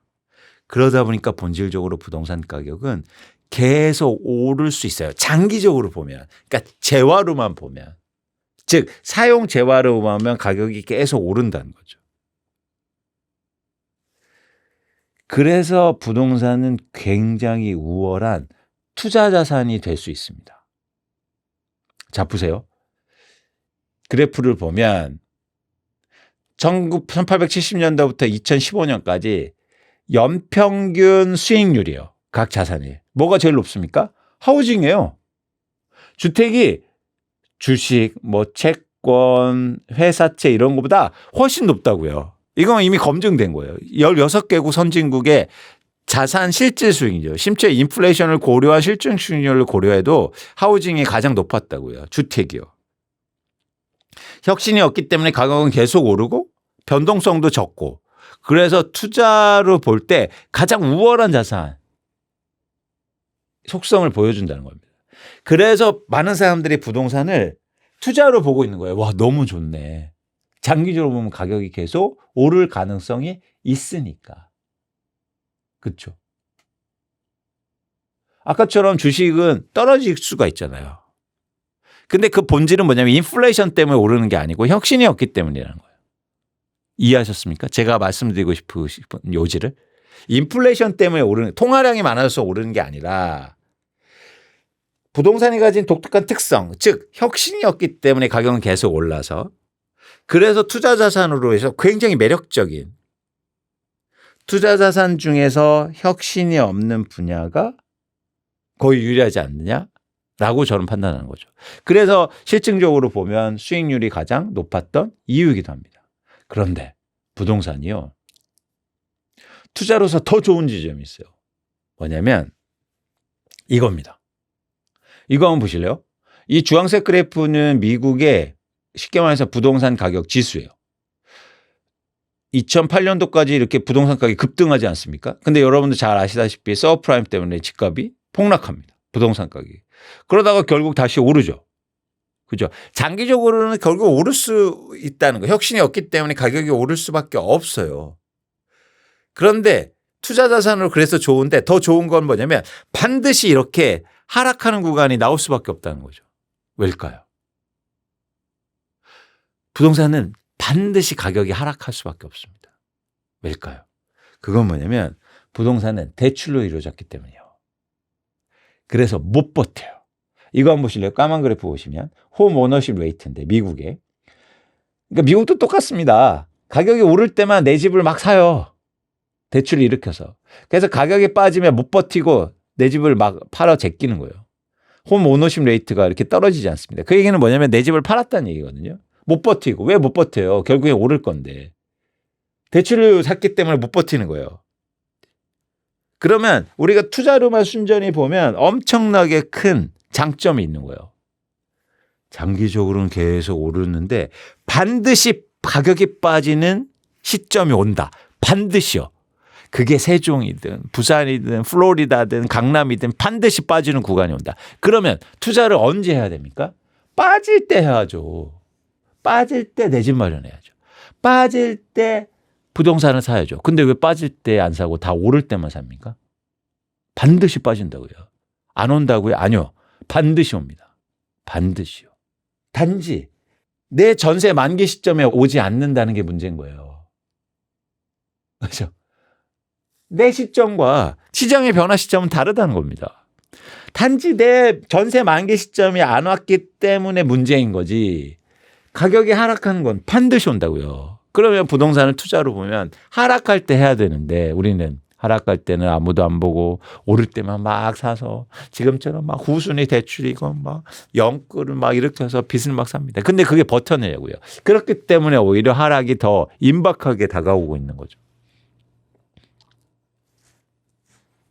그래서 이런 부동산의 본질에 대해서 여러분들이 꼭 한번 주지하고 좀 아실 필요가 있다는 말씀을 사실 드립니다.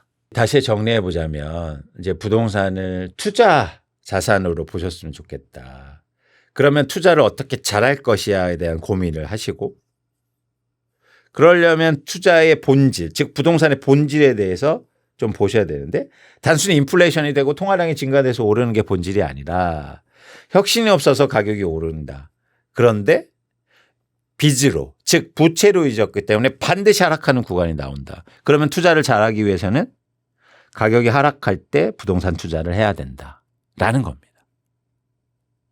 예, 이렇게 정리를 좀 해드리겠습니다.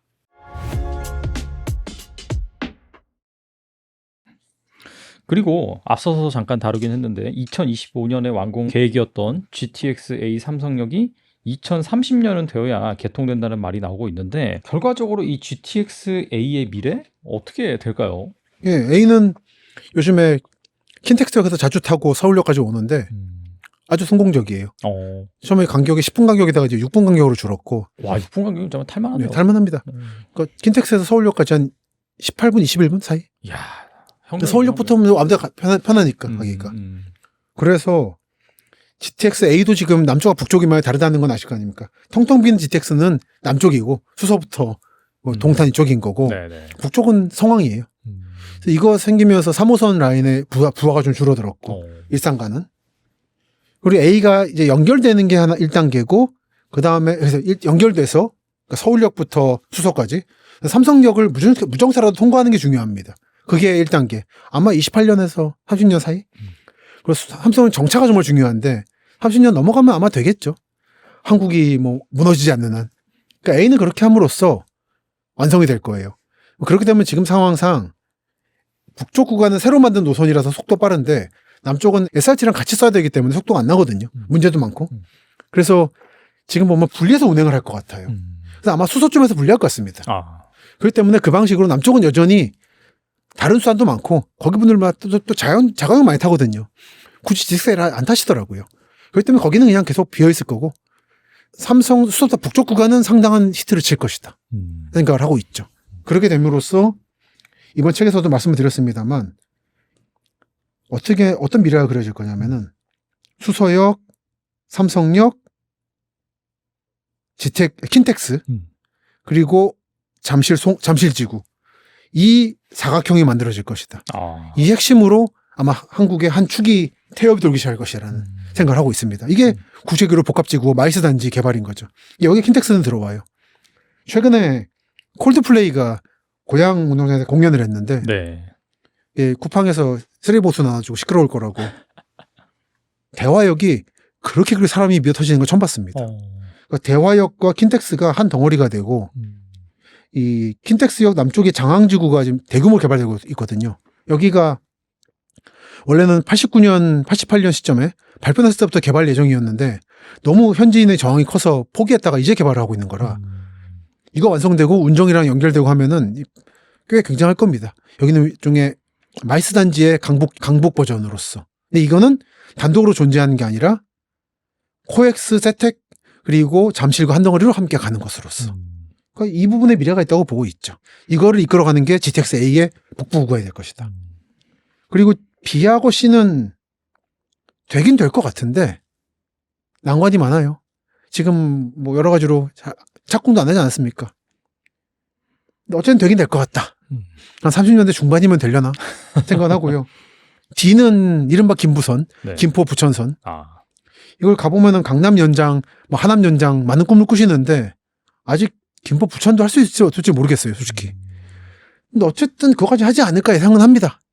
근데 하면은 김포 골드라인은 더 손님 줄어들어서 더 안 좋아질 거고 9호선 연장도 어떻게 될지 모르게 될 거고 그런 것도 5호선 연장 EF는 뭐 머릿속에 잊어버리시는 게 아, 예.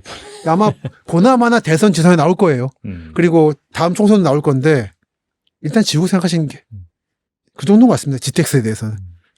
GTX A의 남쪽 구간은 그거 말고도 경기 남부가 교통망이 훌륭하기 때문에 사실 굳이 필요가 없었어요. 근데 나한테 너무 GTX가 한 게 10년간 부동산에 교통문제가 없었다 보니까 좀 너무 그에 몰아붙인 게 있었죠. 저는 그래서 이해가 안 되는 게 개인적으로 GTX가 들어서는 노선들이 있는데 노선의 역들 중에 서울 안에 있는 역들이 서울 안에 있는 역의 주변 아파트 값이 오르는 게 좀 이해가 안 돼요. 이거는 경기 외부 지역의 아파트에 사는 사람들이 서울에 출퇴근하라고 만든 노선이거든요. 근데 거기 서울에 있는 아파트들이 왜 오르나 모르겠어요. 거기 집 가진 분들 한 절반 이상은 부재지 줄 건데 이분들 GTX 안 탈 거면서 지금 사실 그렇거든요. 동탄이 이런 데들 뭐만 GTX 안 타요, 본인들은. 다 자가용 운전합니다. 근데 앞에 나달래요. 좀 저는 거기에서 교통으로 안 보고 이 국가적 선에서 안 보고 집값 올리는 수단으로만 보는 일부 시민들 그리고 그걸 부추겨왔던 행정과 정치가들의 책임이 있다고 생각합니다. 그게 이번 대선 지선 사이에 많이 또 얘기가 나올 것이기 때문에 부디 신중하게 판단하시고 투자하시더라도 현명하게 보셔서 가능하다 안 가능하다 잡음 속에서 정보를 걸러내시는 게 여러분의 재산을 지키는 길이 될 것입니다. 2025년에 GTX A 삼성에 내릴 거라고 해서 얼마나 많은 사람들이 경기 북부에 집 샀다가 지금 저한테 하소연을 하고 있는데요. 언제 되냐고 이거. 그거 왜 믿으셨냐고. 라는 말밖에 드릴 수가 없어요. 진짜 많습니다. 그런 분들. 그리고 이 네. 롯데 월드타워에 오르면은 대서울권 지역이 보인다라고 하셨는데 여기에 대해서 말씀해 주시면 좋을 것 같아요. 네. 이건 약간 비유긴 합니다. 서울의 중심이 강북에서 영등포 쪽을 갔다가 강남으로 온 건데 그걸 상징하는 세 개의 타워가 있죠. 남산타워. 요즘에는 남산서라 그러면 옛날 사람이고 서울 N타워. 아, 그래요? 예, 그렇습니다. 그랬다가 예, 1차 한강 개발, 핵심은 여의도 개발이었는데 하면서 63빌딩을 세웠죠. 그 세웠던 신동아가 지금 흔들흔들하고 있죠. 그리고는 강남으로 중심이 옮겨오면서 롯데타워가 올라간 거죠. 수많은 역경을 무릅쓰고. 수많은 역경이 뭐냐면 사실 이런 거의 시발점은 삼성이었는데 타워 팰리스에 102층짜리 본사업으로 올리려고 그랬습니다. 그러다가 IMF로 무너지면서 그거를 셋으로 쪼개서 만든 게 타워 팰리스인 거고. 그리고 그 다음에 롯데가 있는 거고. 그 다음에 현대도 아시겠지만 한전부지에 105층이가 올린다고 그랬다가 그거 포기했잖아요. 맞아요. 세 개로 한다고. 그러니까 좀 어려운 거예요. 삼성 현대는 실패했고 롯데는 성공한 거예요. 그러다 보니까 상징이 되고 있는 거고. 이번 책에서 썼지만 삼성 현대도 포기한 겁니다. 실패한 겁니다. 그렇기 때문에 전국에 지금 고층 빌딩이 많이 있는데 청라부터 해가지고 뭐 부산 한번 강남 쪽 상황을 보시면 이해가 되실 거다. 예측이 될 거라 말씀드리고 롯데는 그렇게 해서 만들어진 거기 때문에 어떤 상징이 됐죠. 처음에 사람들이 참 그렇게 미워했는데 이제는 다들 좋아하지 않습니까? 좋아죠. 네. 사실 외국인들이 더 먼저 발견했어요. 거기에 올라가서 강북을 보면 그렇게 예쁘대요. 쫙 야경이. 그리고 거기서 바라보이는 뷰 전체가 어떤 부분에선 대서울권이다. 대략 2천 정도까지는 보이는 것 같더라고요. 근데 경부고속도로나 중앙고속도로 중부 타고 올라오다가 이게 보이면 아 이제는 대서울권에 들어왔다. 물론 더 나갑니다만 상징적인 건물로서는 롯데타워가 보이는 라인은 기본적으로는 이거는 확장 강남이기도 한 거다라고 이해하시면 어떨까라는 말씀을 드립니다. 중심은 옮겨왔다. 다음에 어디 갈까는 잘 모르겠다. 저는 아마 안 올 것 같지만 뭐 제가 뭐 신도 아니고 제가 점쟁이도 아니고 네. 뭐 분당이나 판교가 뭐 송파구로 능가할 수도 있겠죠. 어떤 부분에선. 근데 저는 제가 예측컨대 가까운 미래에는 그런 일은 없을 것 같긴 해요. 가더라도 송파구는 원래 서초 강남구와는 다른 존재이기 때문에 이번 책의 메시지가 그거거든요. 강남 3구로 묶지 마시고 서초 강남구와 송파를 다르게 보시라. 아마 서초 강남에 있었으면 여기는 기존에 있던 안양이나 수원권의 확장으로서 기능했을 겁니다. 발전 방향이 글로 갔을 거예요. 위력 과천선이 그 라인으로 가고 있는데 그게 아니라 송파가 개발됨으로써 광진부터 송파, 왜냐하면 잠실이 원래 광진이 붙어있던 땅이었거든요. 그걸 떼온 거니까 여기부터 성남과 한 덩어리고 그래서 내려갈 수 있는 희망 가능성이 생긴 거고 따라가기 때문에 아마 잠실 분당 판교라는 새로운 축이 생길 수는 있다. 삼각형으로. 근데 이거는 IT와 반도체가 만들어내는 축이다. 이건 산업이 있기 때문에 확실합니다. 마용성은 강남 사람들이 이세를 지금 아파트를 사주고 있어서 오르는 거지 네. 거기 산업이 있는 게 아니거든요. 성수는 아직 미약하죠. 여기 비해서 이 삼각형이나 남쪽 확장 강남축은 산업이 확실하기 때문에 사실 반도체 망하면 한국 망하잖아요 지금. 망하죠. 네. 그러니까 이게 한국의 마지막 4월이 걸린 축이라 사람들이 여기 지금 심리적으로 모이고 있는 거죠. 비교할 수가 없습니다. 네, 저희 뭐 채널 고정 질문이기도 한데 만약 1억 정도 돈이 있는 무주택자다라고 한다면은 뭐 이분들이 내 집 마련에 나선다라고 한다면 어느 지역을 주목하는 게 좋을까요? 그냥 매번 질문 받을 때마다 참 답을 어려워합니다만 오늘은 한 가지 말씀드리면 지역을 보지 마시고 네. 여러분이 아시는 지역의 빌라를 보세요. 빌라. 빌라 정도는 가능하니까. 그것부터 시작할 수 있죠. 그러니까 지역을 보실 때 다시 말씀드리지만 학원이 많거나 가톨릭 성당이 있거나 또는 가톨릭 그 장례 관련 시설이 있는 곳이 있거든요. 같이 들어가거든요. 그런 데들을 어떤 사람들은 혐오를 보지만 저는 그걸 기회로 봅니다. 근데 그 이유가 있을까요? 저 되게 궁금하긴 하네요. 일단 그런 게 존재하는 자체가 분위기가 조용하다는 거예요. 시민들이 그리고 가톨릭 쪽이 좀 점잖습니다. 전 무교인데 밥 사다 보면 아무래도 많은 경우를 겪잖아요. 가톨릭 분들이 제일 점잖아요. 그리고 그게 좀 퍼져나갑니다. 분위기가 지역 전체적으로. 그래서 막 유흥시설이라든지 그런 것도 좀 별로 없고. 좀 없고 그런 데다 보니까 좀 없는 게 있어요. 학원도 붙어 있고 학교도 붙어 있고 네네. 그런 데들을 다니시다 보면 좀 보입니다. 빌라가 많다고 해서 좋은 게 아니라 적더라도 그런 데 가시는 게 그런데 아마 잘하시면 거래에 따라서는 좀 끌어오셔도 아마 1억 플러스 알파 정도로 가능한 곳이라서 거기부터 시작하시는 것도 방법이라고 봐요. 그거는 여긴 그렇고 다른 지역도 마찬가지죠. 그 지난 연말에 뭐 경매학원에 이제 뭐 송전회를 갔다가 강연 갔다가 경매 강연하신 분을 만났는데 꽤 인상적인 말을 들었거든요. 그러니까 전월세 투자도 많이 했어요. 그분은 사가지고 빌라들 이런 데는 중소의 시 단위보다 군 단위가 더 수입이 좋다고. 군 단위가 공장이 많거든요. 네. 영암군의 대불공단이라든지 울산공단 주변의 군들 이런 데들 그런 데 빌라 같은 거는 예를 들어 투자로서도 좋죠. 또는 요즘에 주목받고 있는 김해 지역 창원과 부산이 다 집값이 비싼데 아파트 값이 비싼데 그 중간에 끼어있는 김해가 비교적 상대적으로 괜찮은 편입니다. 가성비 차원에서 그런 데들을 좀 들여다보셔도 어떨까 싶습니다. 너무 아파트만 주목하지 마시고 아파트는 비싸니까요. 그러니까요. 사실. 그리고 모든 사람이 아파트 살 것도 아니고요. 재건축의 문제가 그거잖아요. 상가 건물이 있는데 이거를 헐고 아파트로 들어가고 싶은 것인가? 모든 사람이 과연. 따박따박 올세라는 게 얼마나 좋은데요. 그런 미래도 있을 수 있거든요. 근데 너무 아파트 얘기로 하고 있는 거는 도시의 복합 기능을 없애버리고 베드타운 만들겠다는 얘기라 저는 그건 도시의 미래를 위해서도 좋지 않다 생각합니다. 다양하게 보십시오. 최근에 집값이 오르면서 잘 보세요. 이제 우리 청년 세대가 살 수가 없어요. 그래서 얼죽신 이런 게 사실은 어처구니 없는 겁니다. 긴 역사에서 집값이 오른 건 이게 그동안의 큰 흐름이었다고요. 기점으로 해서 집값이 이렇게 폭등하게 됩니다. 그렇죠? 굉장히 흥미로운 지점이죠. 그래서 이런 시대적 배경이나 역사적으로 이야기하면 굉장히 큰 변화가 일어날 수도 있다. 그 변화에 맞춰서 투자해야죠.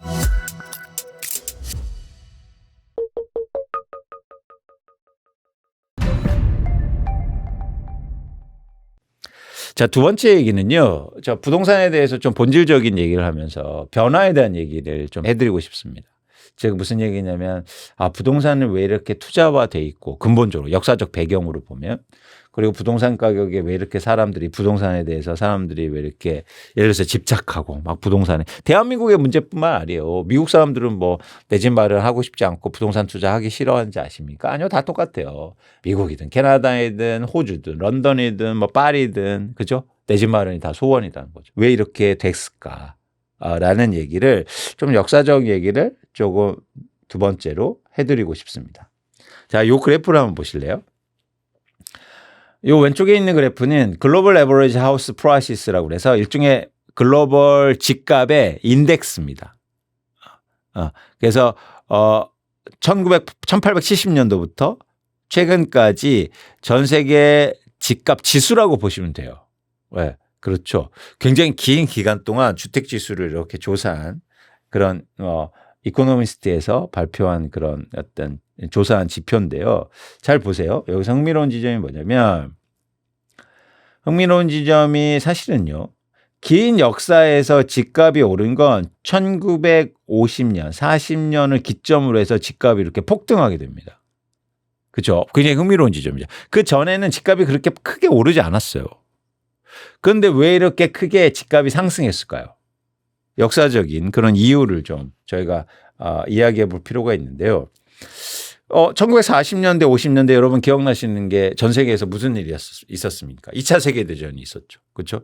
2차 세계대전이 이제 끝납니다. 1945년도에 2차 세계대전이 끝나고 우리나라는 1950년도에 뭐 이렇게 6.25 전쟁도 사실 있었는데 어쨌든 전쟁의 기간이었죠. 근데 그때 미국을 한번 가보겠습니다. 미국에서 어떤 일이 있었냐면 자기 나라야 전쟁도 아닌데 어쨌든 유럽에 가서 미국의 군인들이 전쟁을 이기고 미국으로 돌아옵니다. 1945년도에. 그죠? 유럽에 있을 필요 없죠. 그래서 미국으로 돌아옵니다. 근데 전쟁 때문에 돈이 굉장히 많이 풀리고 인플레이션이 즉 물가가 많이 올랐을 거 아니에요. 근데 왔더니 집값은 올라 있죠. 그죠? 그리고 물가는 올라 있죠. 직업 구하기 힘듭니다. 그랬더니 이 군인들이 화납니까? 안 화납니까? 화나죠. 화나요. 그래서 막 매일 뭐 쉽게 말해서 데모도 하고 막 불평불만을 얘기합니다. 엄청나게. 근데 국가에서는 당연히 그렇게 노력하고 왔는데 국가를 위해서 노력하고 왔는데 뭔가 해줘야 되지 않습니까? 그러면서 어떤 걸 하냐면 미국에서 신도시 개발을 막 해요. 경기 부양 목적도 있겠죠. 그래서 미국에 여러분 최근에 만약에 여러분들이 미국에서 집 사신다면 1950년도부터 70년대 지어진 집들이 굉장히 많아요. 연도를 보면. 그때 막 신도시 개발을 막 합니다. 신도시 개발을 막 해요. 그러면 이제는 그 젊은 사람들, 청년 세대가 돈이 없지 않습니까? 그래서 집을 져주면서 돈이 없는데 어떻게 사요? 그랬더니까 뭘 시작하냐면 모기지가 시작돼요. 그래서 대출을 막 해준단 말이죠. 그래서 집 사. 그렇죠. 그래서 많은 사람들이 집을 사고 그리고 일자리를 얻고 이렇게 합니다. 근데 중요한 게 집만 사라고 했지 다 빚으로 이루어지지 않지 않습니까? 그러면 어떻게 해야 됩니까? 집값을 올려줘야겠죠. 그렇죠. 그래야 빚도 갚고 그래야 안정감을 찾을 수 있지 않습니까? 근데 집값을 어떻게 올려줄까요? 여러분 신도시 개발한 다음에 빚으로 집을 막 샀어요.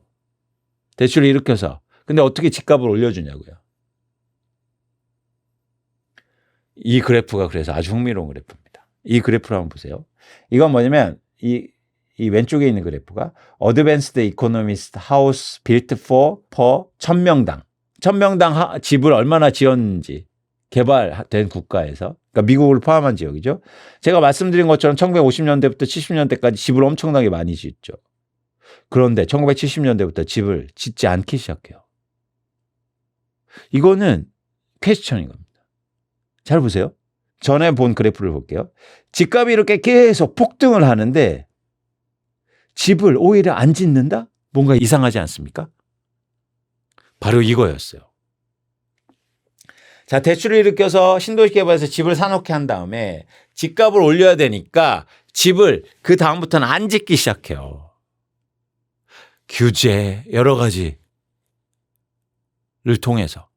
그러다 보니까 집값이 공급이 안 되니까 집값이 오르기 시작하는 거죠. 근데 집값이 가장 많이 오르네? 그리고 혁신도 없어? 그러니까 투자는 막 사기 시작하는 겁니다. 그러니까 집값이 폭등한 거예요. 네. 그래서 그런 변덕풍이 막 있는 거예요. 서프라임도 그 원인이 하나였고. 그러니까 본질은 뭐냐면 사실 출발점은 1940년대, 50년대 거기에 있었다. 전 세계가 똑같습니다. 우리나라도 마찬가지예요. 그래서 집값이 더 빠르게 투자화돼 있고 그래서 집값의 변동성이 훨씬 더 커진 거죠. 그런데 제가 이 말씀을 왜 드리고 싶냐면 우리가 역사에서 배울 건 그 역사 자체가 아니고 변화를 배우는 겁니다. 역사에서 배우는 거. 변화할 수 있다는 걸 배우는 거죠. 제가 왜 이 말씀을 드리냐면 왜 이런 현상이 있었을까요? 이거 한번 보실래요?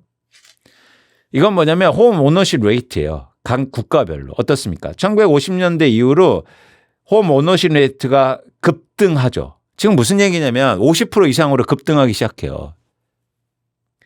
아까 말씀드린 것처럼 집이 없는 무주택자들한테 신도시를 개발해서 대출을 일으켜서 집을 사게 해줍니다. 그랬더니 보더니 이제 집 있는 사람이 없는 사람보다 훨씬 더 많아졌어요. 그러다 보니까 그때부터 집을 안 짓기 시작해요. 왜? 집이 있는 사람이 훨씬 더 많으니까 집값을 올려줘야 되니까 집을 안 짓는 거죠. 집이 없는 사람들이 괴롭든 말든 집값 올라서. 왜? 표를 많이 얻으려면 쉽게 말해서 집이 있는 사람들한테만 잘해주면 되는 거 아닙니까? 이게 그동안의 큰 흐름이었다고요. 그래서 집값이 폭등했고 투자화돼 있고 그랬다고요. 그런데 집값이 너무 오르니까 이게 감당이 안 되는 거예요. 대한민국도 마찬가지입니다. 이제 우리 청년 세대가 살 수가 없어요. 쉽게 말해서 새롭게 투표할 수 있는 유권자들이 집을 살 수 없다고요. 그래서 전 세계적으로 공통현상인데 잘 보세요. 홈 오너십 레이트가 어떻게 되고 있습니까? 떨어지고 있죠. 내 집을 갖고 있는 사람들이 이제 줄기 시작했다고요. 최근에 집값이 오르면서 잘 보세요. 오른쪽에 보시면 집값이 오르니까 투자로 이제 자산을 보유합니다. 근데 누가 가장 많이 사냐면 유권자가 산 게 아니에요. 개인이 산 게 아니라고요. 블랙스톤이 미국에서 집을 가장 많이 사요. 블랙스톤은 근데 투표권이 있습니까? 블랙스톤이 많이 사면 유권자들은 어떻게 됩니까? 홈 오너십 레이트가 당연히 떨어질 수밖에 없는 거죠. 그러니까 이제 고민이 시작된 거예요. 새롭게 나한테 표를 주고 지지할 사람들이 이제 집이 없는 사람들이 많아지네. 그럼 여러분들 어떻게 해야 됩니까? 그동안 집에 있는 사람이 훨씬 많았거든요. 근데 이제 집이 없는 사람들이 많아지니까 이제는 다른 관점으로 접근해야겠죠. 어떻게 해야 될까요? 이제 집을 많이 짓는다는 얘기가 나오는 이유가 거기에 있습니다. 그동안은 집을 많이 짓는다는 얘기를 할 수가 없었어요. 왜? 집을 갖고 있는 사람이 훨씬 많았으니까. 집을 많이 지면 집값이 떨어지니까.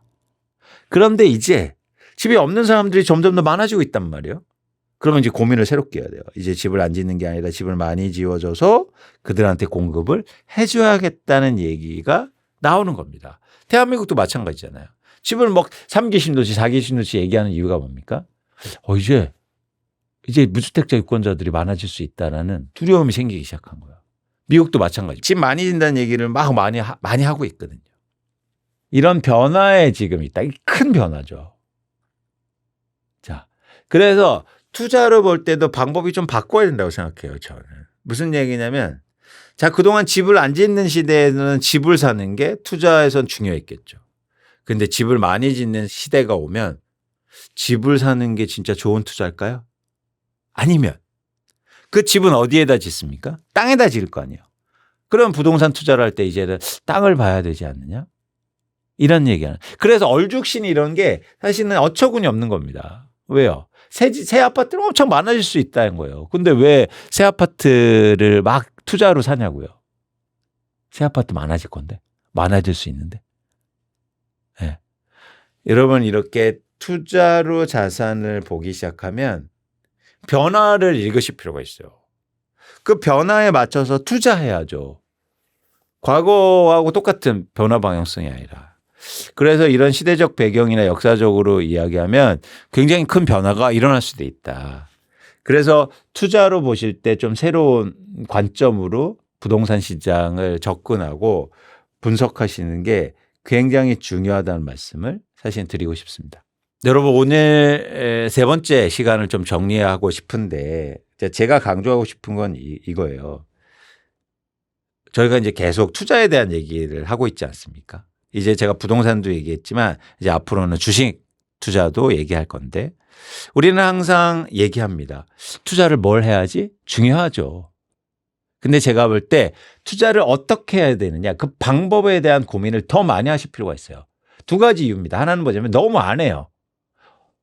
종목도 중요하지만 그 종목을 어떻게 투자하는가가 훨씬 더 중요합니다. 삼성전자 중요하죠.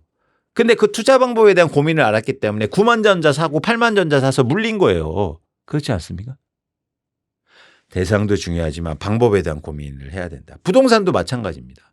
대상만 보지 마시라고요.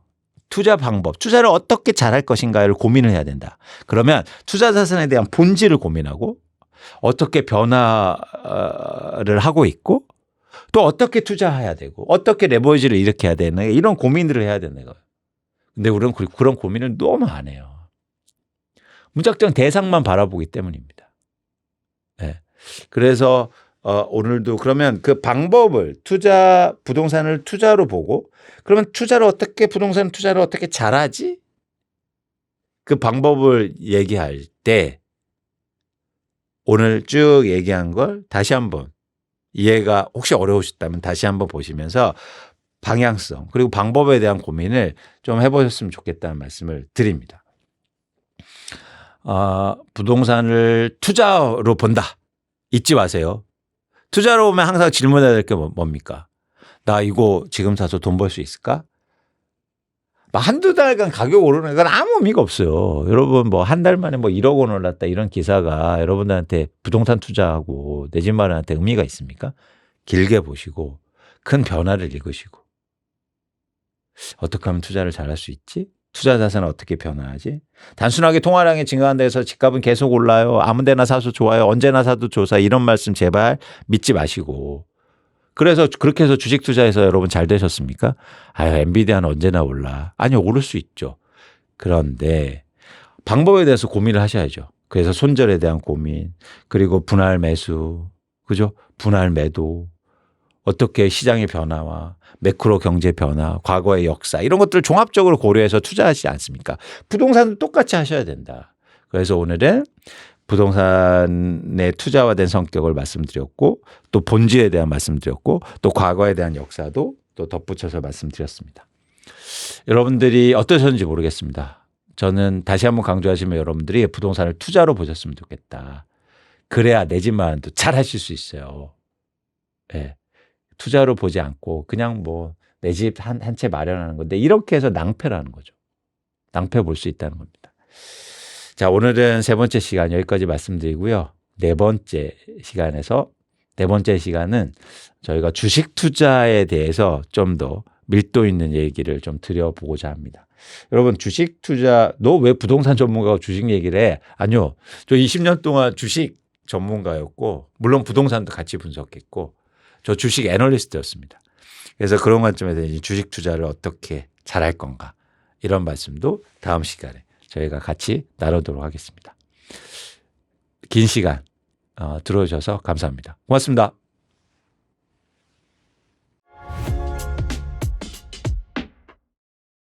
그리고 전국을 직접 돌아보시면서 이 대한민국 도시들의 변화를 항상 주목하고 계신데 대선도 얼마 남지 않았고 올해 하반기 주목해야 되는 현상 그런 게 있을까요?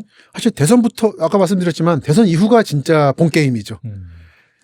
세종의 완성 문제, 그러니까 국회의사당과 대통령실의 분원 설치 문제, 그리고 2차 공공기관 이전 문제가 이제 본격적으로 나올 겁니다.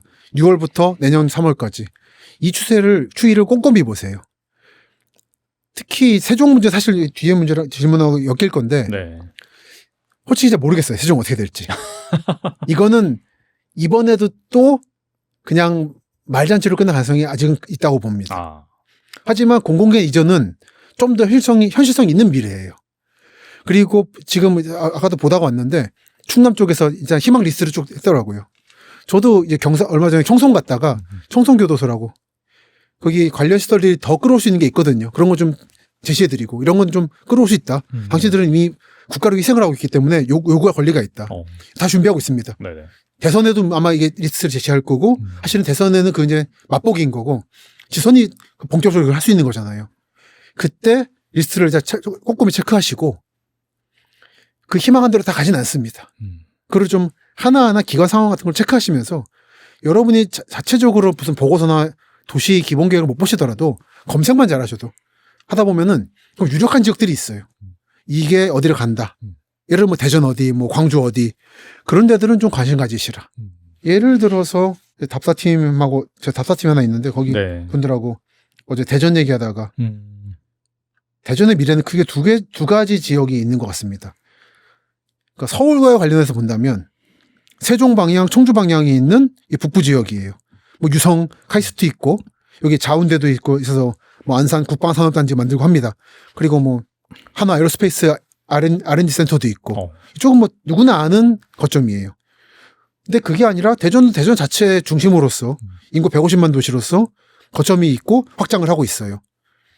그런 관점에서 봤을 때는 서남 쪽 진잠이라는 데가 있는데 남쪽 진잠, 학화동 그리고 옛날 대전교도소, 옛날에 아니죠. 지금 대전교도소랑 예전에 그 방직공장 여기가 대전이 나아갈 수 있는 마지막 땅이다.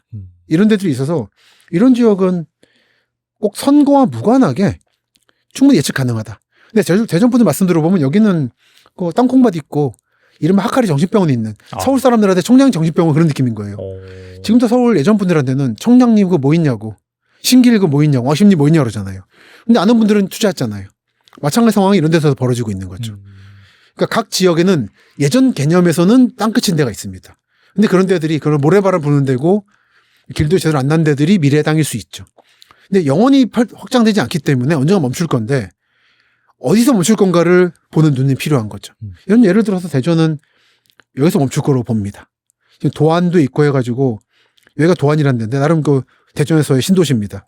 택지지구 있고 모건대라고 하는 명문 사립대 있고 하나 더 여기까지는 나갈 것 같다. 근데 하나 더 나가면 여기 계룡 가는 곳인데 여기는 아마 그냥 뭐 밥집 정도 무슨 뭐 먹거리 타운 더 끝나지 않을까. 이런 것들을 여러분의 도시에서 찬찬히 들여다보시면은 모두 다 아는 것 같지만 사실 모릅니다. 꼼꼼히 안 다니기 때문에 아마 기회가 있으시리라 생각합니다. 그런 부분에서는. 그리고 방금도 살짝 말씀하셨는데 수도 이전에 대한 논의가 네. 꾸준히 이제 있어 왔잖아요. 최근 민주당이 행정 수도 이전에 대한 의지를 내비친 만큼 만약에 이번 정권이 바뀌면 수도가 바뀔 가능성도 있을까요? 그건 없을 겁니다. 그건 헌법재판소 다시 가야 되는데 그거를 할 것인가. 그러니까 사실 부담이 크고요. 박정희 대통령 때부터의 설계도 수도를 완전히 옮긴다는 건 아니었고 여러 가지 충격이 크기 때문에 이제 정치 기능을 옮기고 세종이 안 되면 최소한 대전이라도 옮기자는 게 대전 정부청사의 탄생이거든요. 그러니까 정부 기능은 옮기고 나머지 부속 기능은 정부에 흩뿌리는 방식으로 해서 세종의 기본적인 설비는 두고 인프라를 설치해서 전 국민이 기본 2시간 반이면은 기본 인프라를 누릴 수 있게 오페라 하우스도 만든다든지 그런 거고 서울은 너무 외지기 때문에 그런 기능 분산을 시키는 게 목적인 거죠. 그러니까 대통령이 완전히 오진 않을 겁니다. 근데 저는 다만 1년의 절반? 한 3분의 1이라도 올 수 있다면 성공을 생각해요. 그게 전 국민을 위해서 공평한 일입니다. 서울은 너무 치우쳐 있어요. 그런 차원이지만 아마 완벽한 수도 이전이라는 거는 안 들여보시는 게 저는 현실적이라고 봅니다. 아울러서 요즘 정치권에서 얘기 많이 나오는 KTX 세종역 얘기. 사실 위치는 거의 정해져 있거든요. 된다면. 네. 이 근처예요. 사실. 이게 발산리라고. 여기가 딱 보면 대전 지하철 1호선이 반석이 끝나고 연장 얘기가 있는데 여기 거치게 돼 있어요. 이렇게 해서 세종시청 지나고 청주로 가게 됩니다. 근데 여기는 누구나 알고 있는 곳인데 여기 과연 만들 수 있을 것인가? 지금 002 대선 후보들이 얘기를 하고 있으나 이거는 청주가 결사반대할 거고 오송역 기능을 뺏기거든요. 세종 인구가 40만인데 40만 표를 얻기 위해서 청주, 충북 200만 정확한 인구를 모르겠습니다만 수백만 인구를 표를 잃어버릴까요 과연? 그리고 대전도 싫어해요. 대전은 대전역 말고 서대전역이라고 있는데 서대전역. 여기 기능을 활성화시키고 싶어 합니다. 근데 점점 기능이 낙후돼 가고 있다고 불만이 많으세요. 대전 정치권이.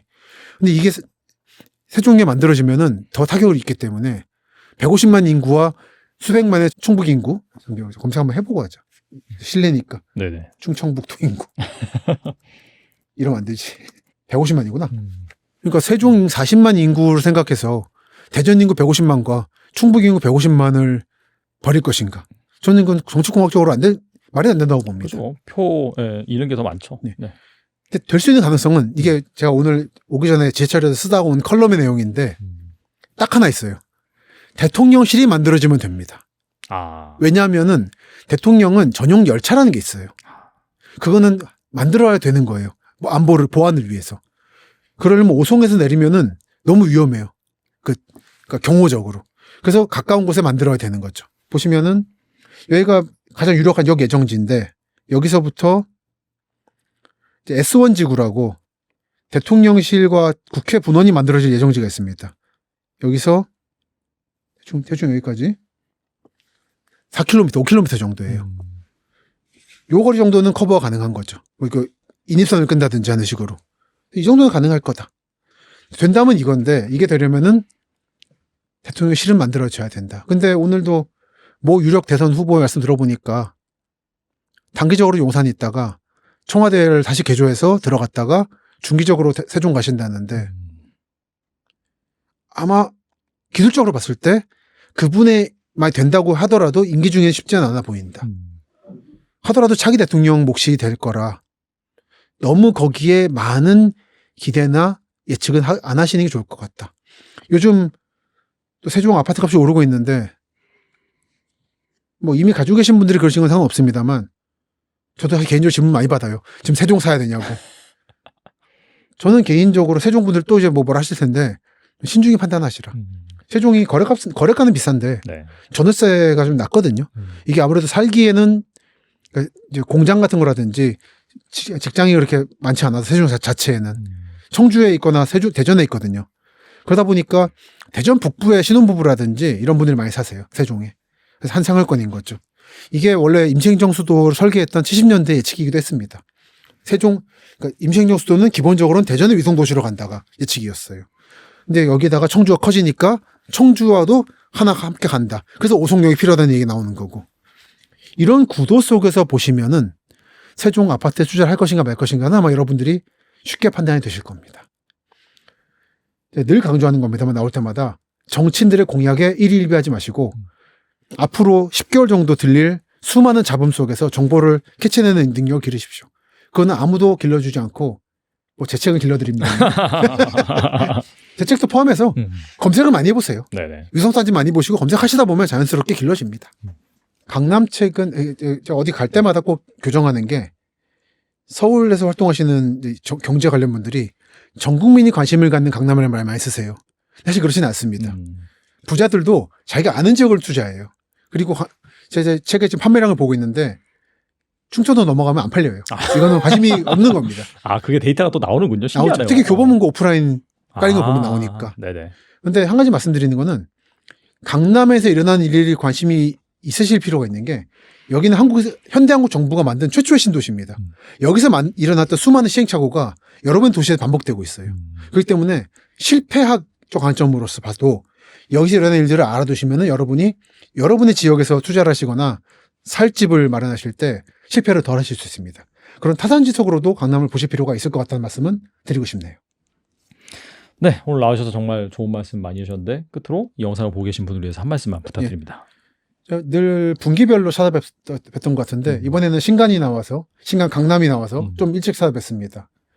오늘도 잠깐 이 촬영 전에 부천에서 촬영이 있어서 돌다 왔는데 덥더라고요. 이제 여름입니다. 여름에 다니실 때 꼭 선글라스하고 양산 들고 다니시고 이거 부끄러워하지 마시고 건강을 위해서 챙겨 다니십시오. 특히 시력 건강. 그리고 저는 아마 한 3, 4개월 뒤에 또 뵐 것 같으니까 그러고 나면 가을이 되겠네요. 가을 이제 찬바람 불기 시작할 때 다시 찾아뵙겠습니다. 그때까지 여름 더위 조심하시기 바라고 장마도 조심하십시오.